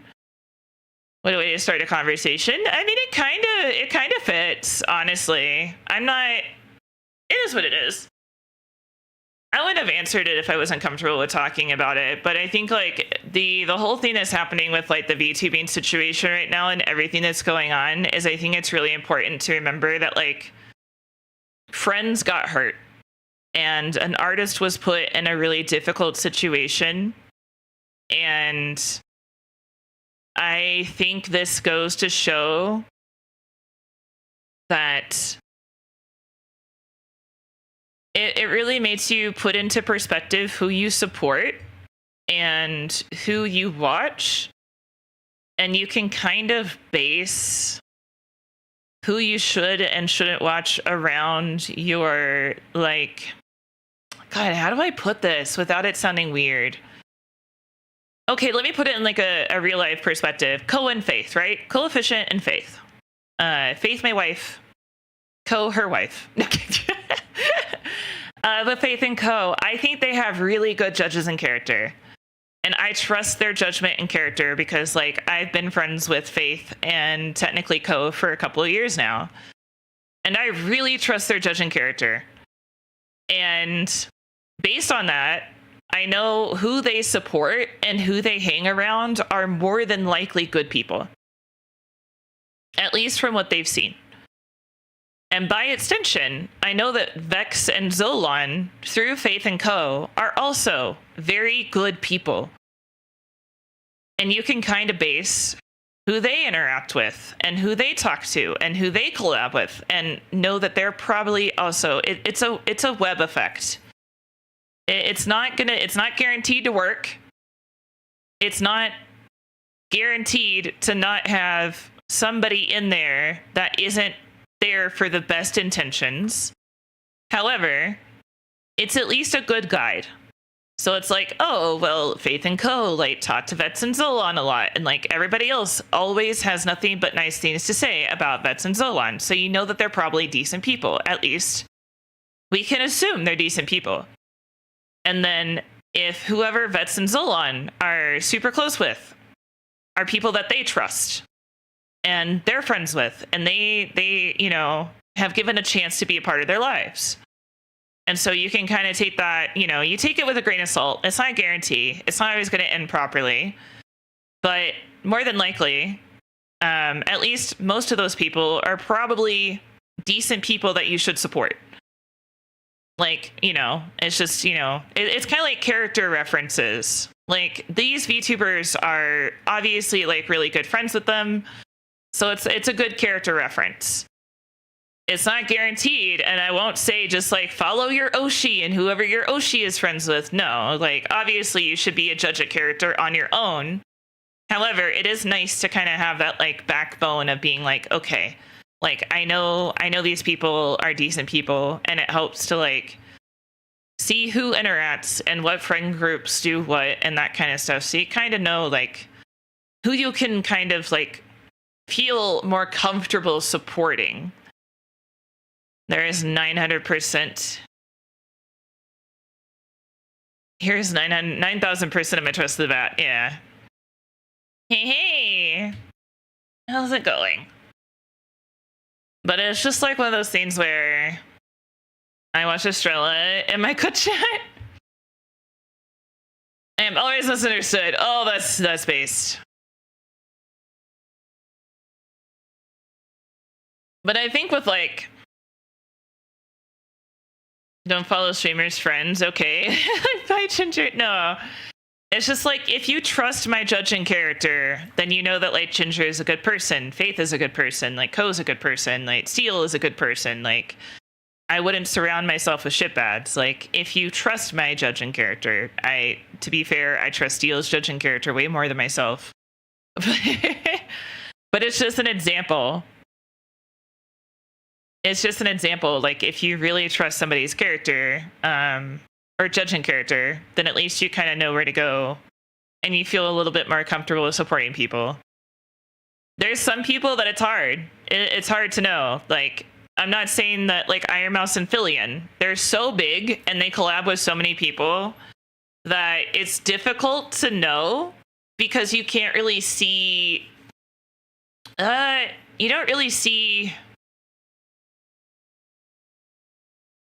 long-standing interactions, if that made sense. Like, they have so many people that they're friends with that you can't really tell, you know?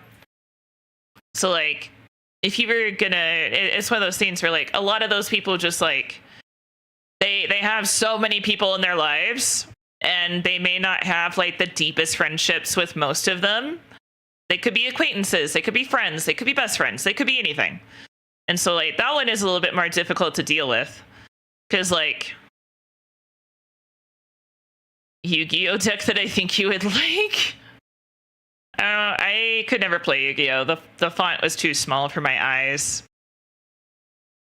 They do a lot of clubs, yeah. So like you can get a gist of how they are with like the rest of their gym mates and stuff like specifically Iron Mouse and them. You can kind of get a gist by like we know Haruka is like an absolute angel. You guys, a lot of you guys have seen her on like Nads' chat and like other themes, and they seem a chibi. Like I don't know, I think Nad seems to be a pretty good judging character from what I understand. I don't think he's been friends with anybody that's gotten like super duper canceled. But we know Haruka's a good bean, and that's kind of the thing of like, thank you for the follow. Thank you. Hope you enjoy the stream. Thank you for the headbutt. So it's one of those things of like, it's interesting, and it's not a guarantee. It's never going to be a guarantee. And it's just like, you guys could say the same about like, oh, well, Bao, Cinder, Numi, and all of them are friends, and look at how that ended up. And it's like, yeah, that's why I'm saying it's not 100% success rate. But I think it's important to realize that amongst all of this drama, that like it's real people that have real lives and real careers and real friendships that they are dealing with and grieving, and it's hard. Like a lot of people break this down to just like, you're welcome, yeah. A lot of people break this down to just high school drama, and like I would argue that it's actually worse. Because like, I mean, Lily flat out said like it's narcissistic behavior, and I don't think any of us are comfortable just throwing out terms like that. So it's like one of those things where like take it with a grain of salt. But I think it's like very important to remember is that like chalking it up to high school, like dumb high school bullshit, really downplays what really happened. And I've always told you guys that I really hate that term.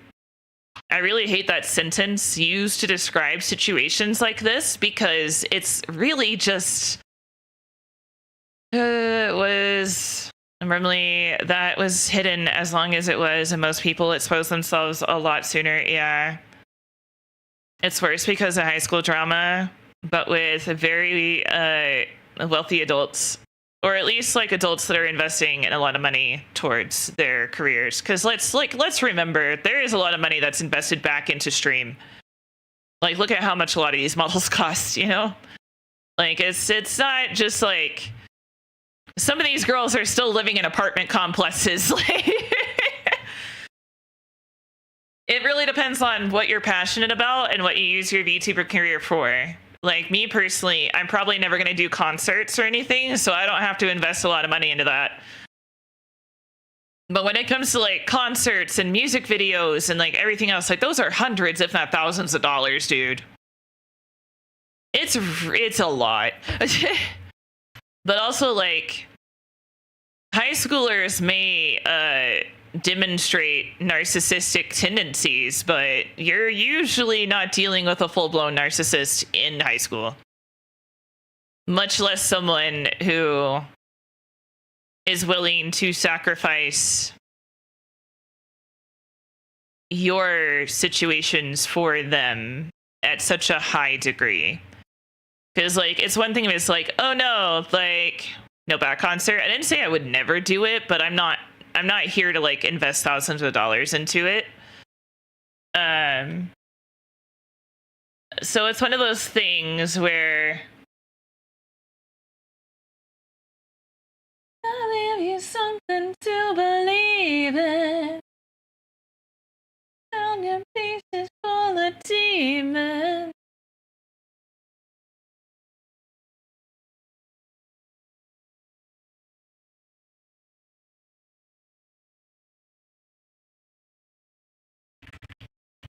Hang on.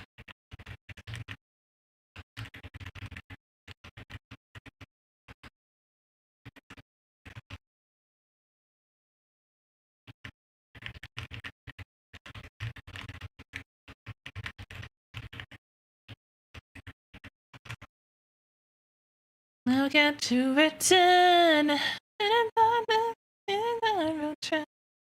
But yeah, so a good way to compare it to business drama to a degree. It's a mix of interpersonal relationships and business, and that's where things get really complicated. And I think it's like one of those situations where I don't know, dude. I'm always gonna have that like opinion being like, y'all gotta really stop comparing this shit to like high school drama bullshit, because like some of the artist and client situations will come out and people will be like, oh my god, it's just another like Twitter high school bullshit. And it's like, dude, this artist is scamming people. Or this client is scamming people. That's not high school bullshit. Or like somebody will say a slur and it'll be like, oh, it's just high school shit. And it's like, not really. Like, people are really quick to say that things are high school bullshit just to like dismiss them. But I think it's really important to give things the time and attention that they deserve without making it a bigger deal. But because it's just downplaying it. Like saying like, oh, is this just like drama that should have been handled behind closed doors? No, because this affects Nanolith and her actual fucking career. Like, this affects Nano as an artist, as a professional. It put her in a really fucked up situation. High School BS is usually free. A lot of these are putting thousands of dollars. Yeah, so like the bow with the merch and bow with the music video and bow with other things, and then like the situation with her models and everything else is just like it's really invalidating to boil this all down to just high school bullshit, because it's not. And you could say, well, like the backstabbing of friends, and it's like, no, because she wasn't just backstabbing her friends. She was backstabbing people she saw as competition. And then you get into the argument where people are like, oh, well, if they weren't friends and it was just competition, this wouldn't be a big deal. I need to know who actually legitimately thinks that, because if you think what she did was okay to do to somebody you see as competition, you've got some problems, my guy. These are people. This isn't like a swim race or a triathlon or like something like that. Like, she was disparaging people's character to make them look bad to a professional who had them as clients. That's more, that's not okay. And that's something that like 100% if the public found out, they might be more divided on it than they are with this situation. But I feel like most people with morals would say that that's not okay.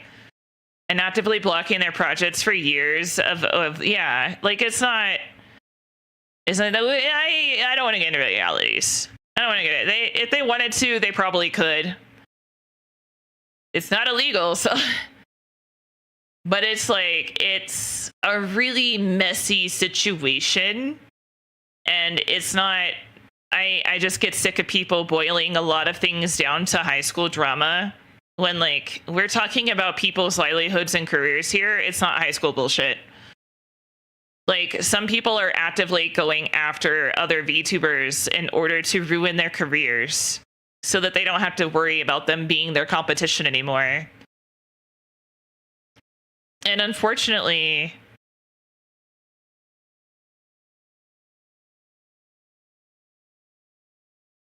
if they were companies, it would be illegal. Yeah. Which, if they have LLCs, I think they technically are. But it's one of those scenes of like, there's a lot of stuff that happens behind closed doors for everything, like business, companies, like corporations, like all that kind of stuff. And you're never going to hear about it and you're never going to know about it. But you know that there's like shit going on behind closed doors that's illegal. Oh, but no, Nate's just saying that if they were, like, it's that kind of, it's just kind of putting a moral standpoint as to point in the direction of why it's not okay, even if they are your competition and not your friends. So like, he's agreeing. So And even as Silver could probably win a legal suit if she was as evil and vindictive. I don't think it would be evil and vindictive for them to pursue legal action on this, but there is kind of an issue of having to prove damages. And I don't really think they can, because Bao, in the eyes of the law, they would just tell her, like, you could have just gone to another artist. So it was on you for XYZ. Like, they would have to prove like financial damages. However, they could probably prove mental damages, but you can't just sue for emotional distress or anything. Like, you typically add that in as an extra. Talking completely out of my ass here with a grain of salt as an anime girl on the internet. But I don't think it'd be evil or vindictive for them to pursue legal action if they really needed it.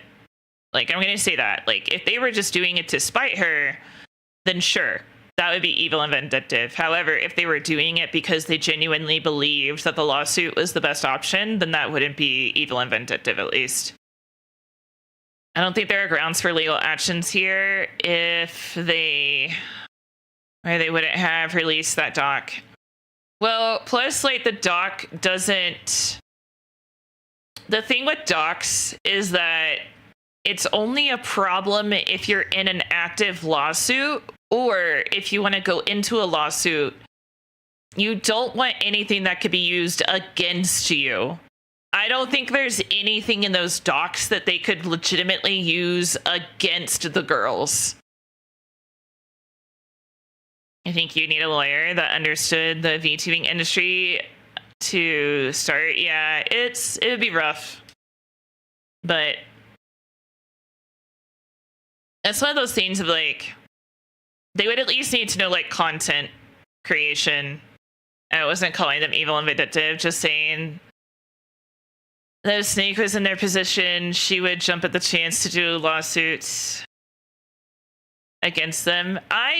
Here's the thing, though. I think if that was the case, she wouldn't, because it would make her look bad. Unless, if the tables were turned and they were doing that to her 100%, like, I think it kind of, like, is a little bit different when it's 1 versus 5 versus 5 versus 1. Because, like, if 5 people went after one person who was, like, and they were all being shitty, evil, vindictive bitches, like, that's intense. That's crazy. That'd be really wild. But it doesn't downplay it that it was just one person versus, like, making 5 people feel like shit.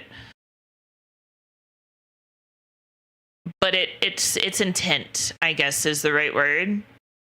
However, if you look at it from a very basic legal standpoint, intent is the important keyword here. Their intent was to cause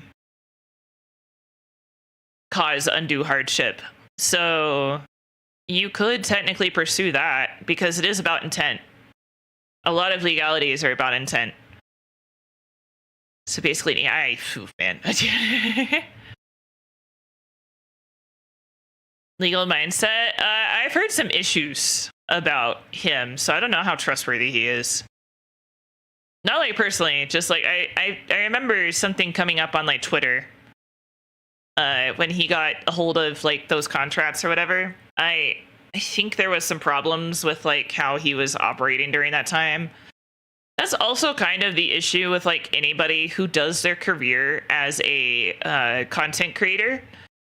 Like, there's a good example is there is a YouTube psychiatrist or a psychologist that got involved with Shane Dawson, and they made a documentary on, like, how Jake Paul was, like, a sociopath or something, and they both got canceled for that. So, like, her career was fine until she did that shit. Now they have a podcast together too. Oh god, I don't. Dude, I wish he would just go play house with your husband and kids and leave the internet alone. You can never trust those people. Yeah, I would always just say, like, take it with a grain of salt, because it's one of those things of like, you don't know, and you're really relying on somebody to tell you otherwise. So it's just one of those things. But yeah, no, I personally think that the situation with this is like, one, the memes and jokes are something to a point, but I do think it's also important to remember that these are real people. Because NanoLiz posted her doc first, she got really overshadowed. I'm not saying that in a bad way. I'm just saying, like, keep in mind that, like, yeah, we feel for Bao and them too, but like, Nano was put in a really fucked up situation and was friends with all these people and put into a difficult situation by her friends, against her friends and her clients. And it's yeah, we really gotta, like, because like the girls just found out, but Nano's been dealing with this for a long time and has been having a lot of issues and morally, and it's just like, I think it's really important to remember to extend support to Nano during this time, and to make sure that we're not forgetting what this was all about. And it wasn't to stir the pot, it wasn't to cause drama, it was to get ahead of Cinder twisting this in any other way than what was already going on. And I'm not going to shit on her apology, because I feel like the people involved, it was up to them on how to take it, and they've all pretty much expressed their opinions on it.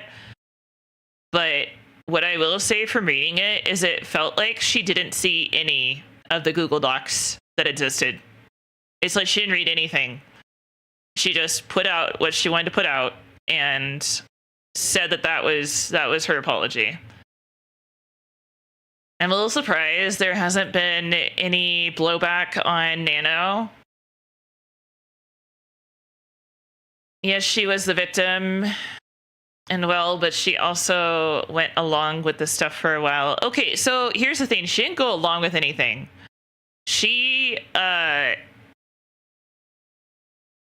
wouldn't say she went along with it, because the thing is like, going along with it would have been feeding into it and being like, oh my gosh, yeah, like that person is so, I don't like them, they're so bad. What she did was, she was so hesitant and felt horrible in those screenshots. Yeah. Hello, Nightmare. She didn't go along with what Cinder was doing. She was trying to work things out with a client, commission-wise. And I think it's really important. I think, okay, Pisto, can I say what you said last night? Where you gave me some extra info about like the situation with Nano. I don't want to dox the DM, but I think you said it a lot better than I could. Fair distinction, yeah.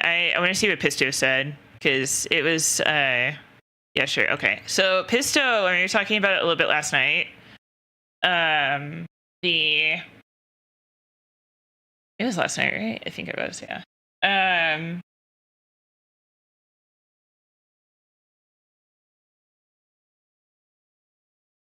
Based on, let's see.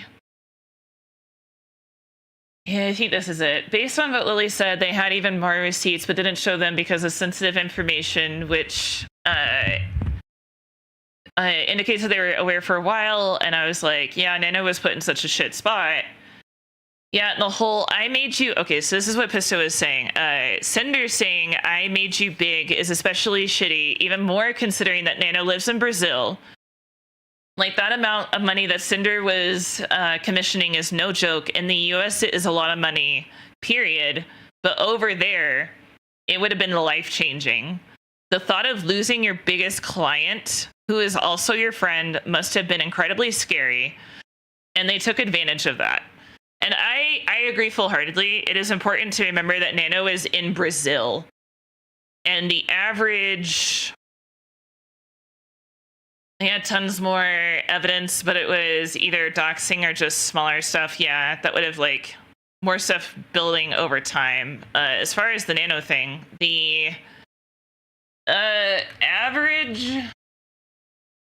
average Brazil salary. The average salary in Brazil is around 3,000 R. I don't remember the name, which equates to about $500 per month. And it's important to note that this is the average, and actual salaries can vary. Hourly wage, minimum wage. What is that in USD though? Middle class income is $3,400. So 3,400. It's BRL, I think, to USD. I'm sorry, what? Oh my god, VTubing changed these girls' lives. Holy shit. Was that monthly or yearly? Wait. Let me say yearly. Yearly. Just to verify. Okay, that's monthly. Okay, that's not as much. It's not as much, but that was monthly. So a monthly salary is $3,400, which is $500 USD. That means that one model is like 6 months of full-time employment. And then that's on the low end. What about the 40K? So 40, 1, 2, 3. BRL to USD is, so yearly, their annual salary is $7,000. So theoretically, one model, fully rigged and drawn, is a year's salary in Brazil. Explain why there's a lot of artists here. Explains why there's a lot of artists there. Pretty lucrative for them to pursue their passions. Yeah.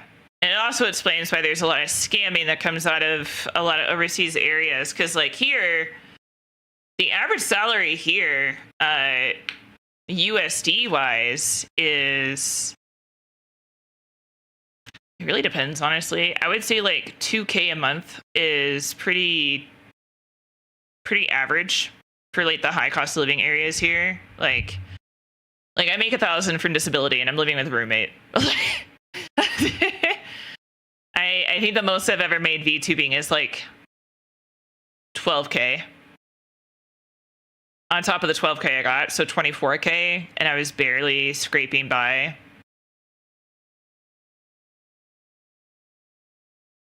Same in SEA. I think like Estonia also has a lower monthly Estonia yearly salary. Average monthly salary in Estonia. That's monthly. The yearly average is 24,000. The median salary was 1,600 euros, meaning that a lot of the partners in Estonia made more than this amount and half make less. Average salary is 2K per month for Estonia in euros. So not the worst. So about the same. But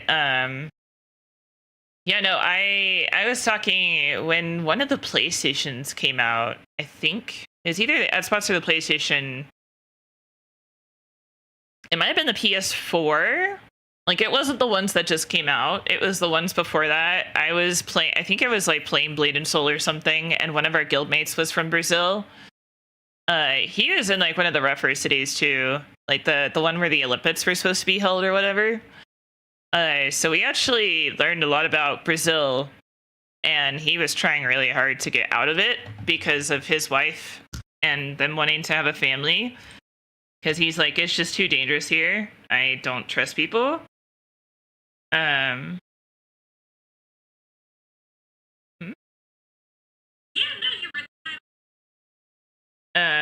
So it was just like one of those things where you're talking about it, and I think he said it was going to take him, like, if he didn't spend his paycheck on anything else, including bills, it would take him 3 months or more to be able to afford a PS4 at the time. And I was like, holy shit. Because, like, that's the problem. And why things end up being such a luxury overseas sometimes is because, like, the prices are not adjusted based on where the item is being sold. So, like, if it's $500 USD, it's going to be whatever that comp in, like, a month's salary. Yeah, it's going to be a month's salary over in Brazil. So it's one of those things of, like, it's a lot and it sucks and companies don't care. That's why, like, I'm not, like, the biggest fan of Pirate Software, just because, like, he's gotten into some shit, and I don't think it's 100% his fault, but I think, like, there's two sides to every story. So, like, I'm not the biggest fan of his, but I don't dislike him. But I think he made a really good, like, point about it, is that, like, if you don't want people to pirate your game, then you have to adjust and make it, like, less worth it to pirate. So, like, if you've got a high, like, piracy country, you can't sell your game for $80 there. You might have to sell it for $40. And if you notice that, like, your piracy rates have, like, dropped significantly, then you know that you're going in the right direction. Like, I think he said that, like, one of his games is, like, $5 in one country or something like that. And it did its job. It kept them from pirating it nearly as much. And the game is able to be enjoyed and, like, consumed in the way it was supposed to be. Plus, that country has very high taxes on imported goods. Oh, yeah. And more worth it to purchase it legally. Yeah. You want to make it available.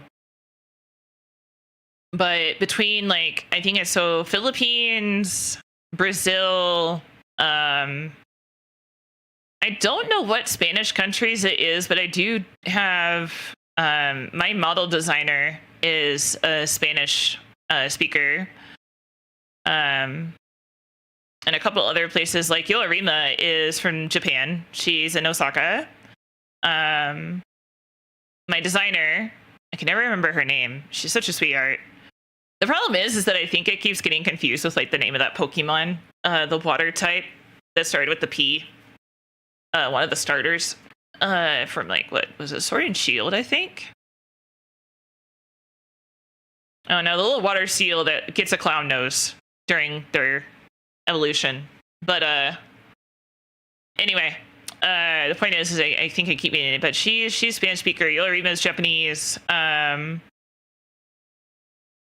One of the artists that I dealt with for a bit was also overseas in EU somewhere, but wasn't a English as a main language. Most of the people that I deal with are outside of the US. Most of them. Yeah, Steam, for example, does adjust their prices depending on the region, except for AAA games. If a AAA, yeah. Because, like, you gotta understand your market, and, like, I think that's, like, the biggest thing you can get out of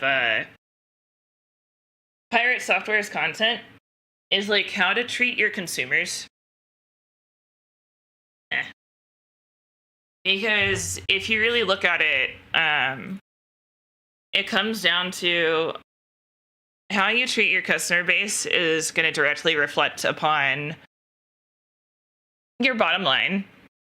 Unless you are Nintendo, because the problem with Nintendo, and this is why I'm a little pessimistic about boycotting things, is because, like, Nintendo is a good example of being too successful to touch. Because you have to realize that a majority of who is spending money on Nintendo are families. And that's kind of the issue. The average consumer, and that's just the average consumer, the average Joe, the person you find out on the street, doesn't give a flying fuck if Nintendo tried to sue Palworld. the average consumer doesn't give two shits about them taking down channels for copyright infringement because of modded content. And I'm going to be honest. I will be honest here. Things get really difficult to talk about these copyright laws and situations because people care about someone getting copyright infringed when they are a smaller company or business, but the second that that business becomes successful and has quote unquote money, people don't give a shit anymore and think that you deserve it. While Nintendo is a shit company, modding their content and their IP and using emulators and stuff for all intents and purposes is against their TOS and some laws, if I'm not mistaken. So, like, while they're a bad company and while it sucks, I think as a content creator, you have to take educated risks. So if you plan on putting modded or emulated content out there, knowing that a company disagrees with it, you are taking that risk and you are deciding whether or not it is worth it to you. And while it sucks, and while I don't think it's okay for people to take down channels or whatever, it is something that you have to understand as a possibility, and you need to decide around that. He's not perfect, but he knows his business. Yeah.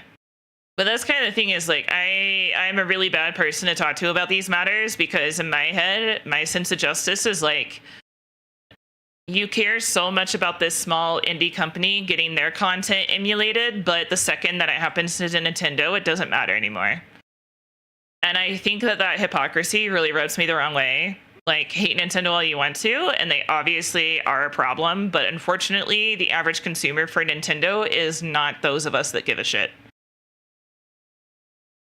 That was a really good pause in the music. The Japanese company ran by boomers that are completely out of touch. It's too risky. Yeah, it's just like, it's similar to like that drug simulator game where like the devs didn't do the investigation and didn't support it, but because of the shareholders and investors, the parent company was like, ooh, actually, we gotta pursue this.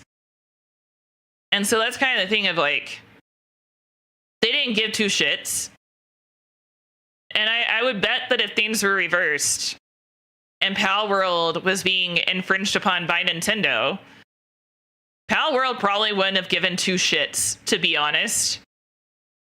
Probably not, unless it really affected their bottom line. But Pal World did not affect Nintendo's bottom line.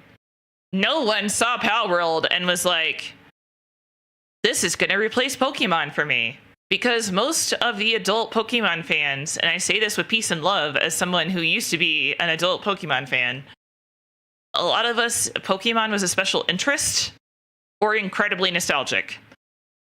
So those of us that care are not their target audience. It's kids and parents of families. And like maybe some teenagers, maybe some young adults. But it's one of those things of like, it is very, my sense of justice gets in the way too much when it comes to conversations about this. Like, yes, fuck Nintendo, they're a sleazy company and they're doing what sleazy companies do, but like, I can't really say I'm surprised that they went after channels that were emulating their content because it is technically IP theft. So I take risks. And here's the thing, though. Here's the thing. And I'm going to say this knowing everything I just said about my sense of justice. That is not to say that if Nintendo went after me for past broadcasts that I have, or if an IP holder for the music that I play came after me, or if something else I did, Twitch decided to come after me, that's not to say that I would not be upset and might possibly take it to social media. Because at the end of the day, while it is a risk that I chose to take, I don't think I deserve to lose my entire career or livelihood because of one risk that I decided to take, if that makes sense. VTubers too. Nintendo is going after Australia. But that's kind of the thing is like, I'm not giving people shit for being upset about it. That's kind of what I'm saying. Like, it's really hard for me to discuss it because of my sense of justice. However, big caveat here, that doesn't mean I think they're unjust in seeking remedies through social media and their communities. I think that they made a mistake and they realized they made a mistake, and it sucks that they got such dire consequences for it. So I don't judge anybody for seeking remediation through Twitter or YouTube or Twitch or wherever. I think people are 100% entitled to not have their entire livelihood taken away from them because they emulated a Pokemon speedrun. Like,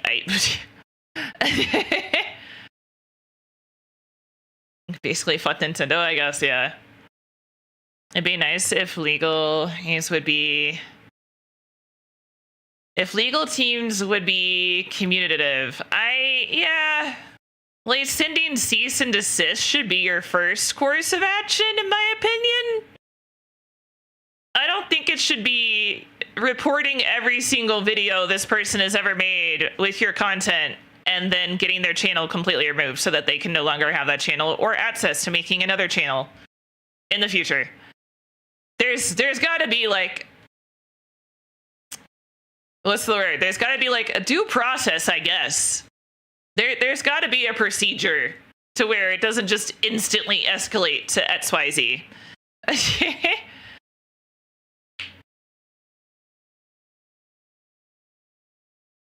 So it's not unfair, but still shitty. Yeah, it's their IP. They can do with it what they choose. They can go after who they choose. It is what it is, but it's still fucked up. Like, I think, again, like a simple cease and desist would have been enough, but I guess we've moved past that in this world.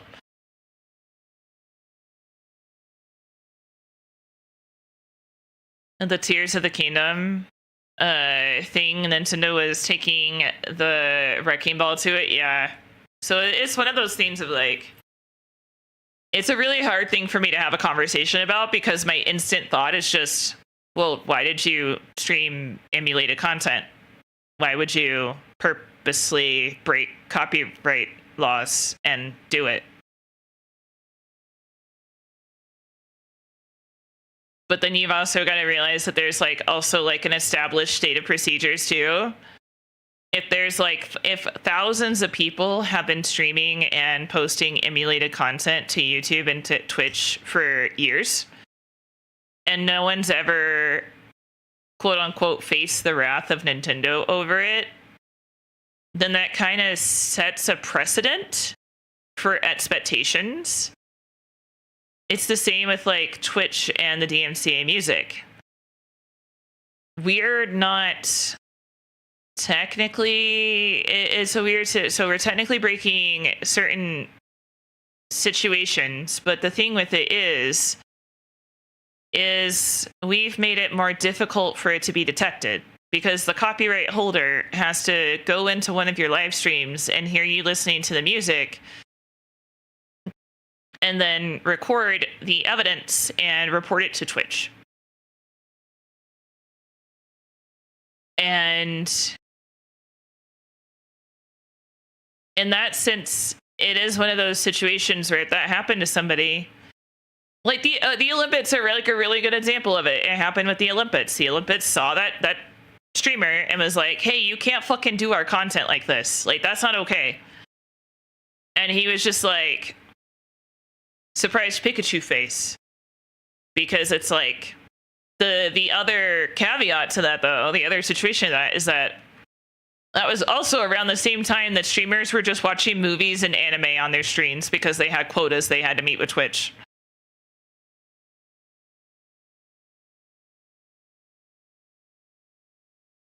It's about sending a message. Yeah.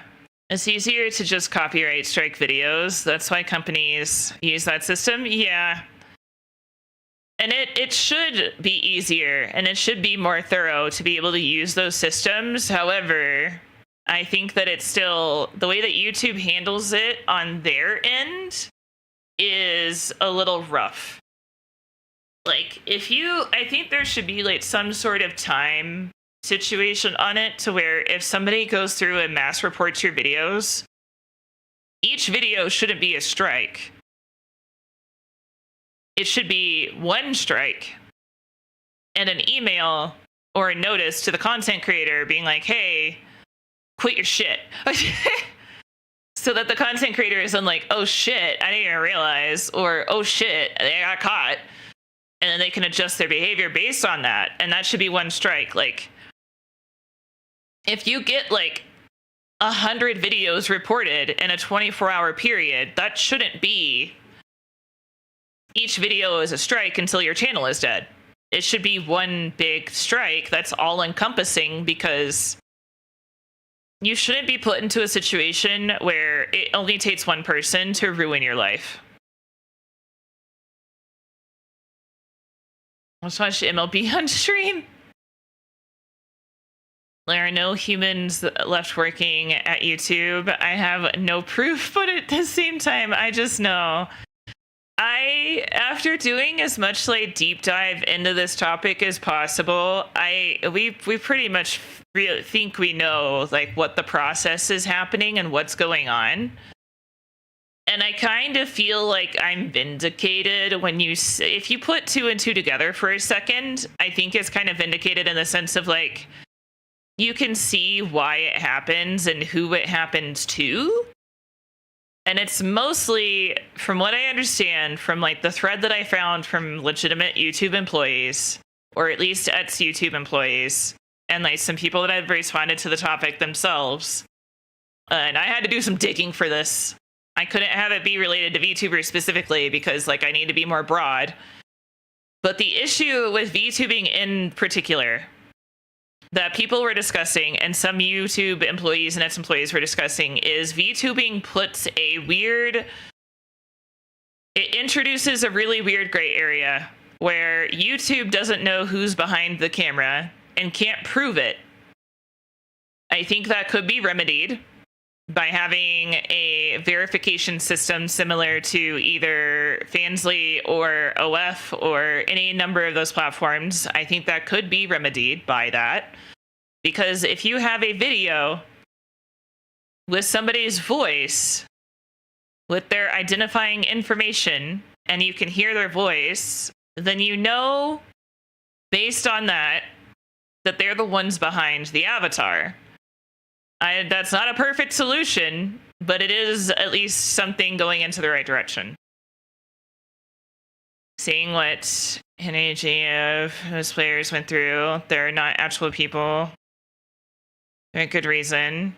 Actual people checking the bots flag or false reports, because you gotta remember, actual people are also lazy.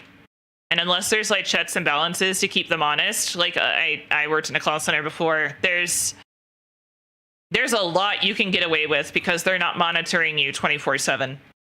And so there's a lot of things you can just like click and say, okay, I checked it out. And just move on. A platform for no good reason. And they couldn't do anything about it. Yeah. Yeah, that's what I said. Yeah, it's just, it's one of those things. But like, as far as, oh god, I lost my trail of thought. Shit. Oh, the ASMR thing. So what I was finding is the biggest, and this can be backed up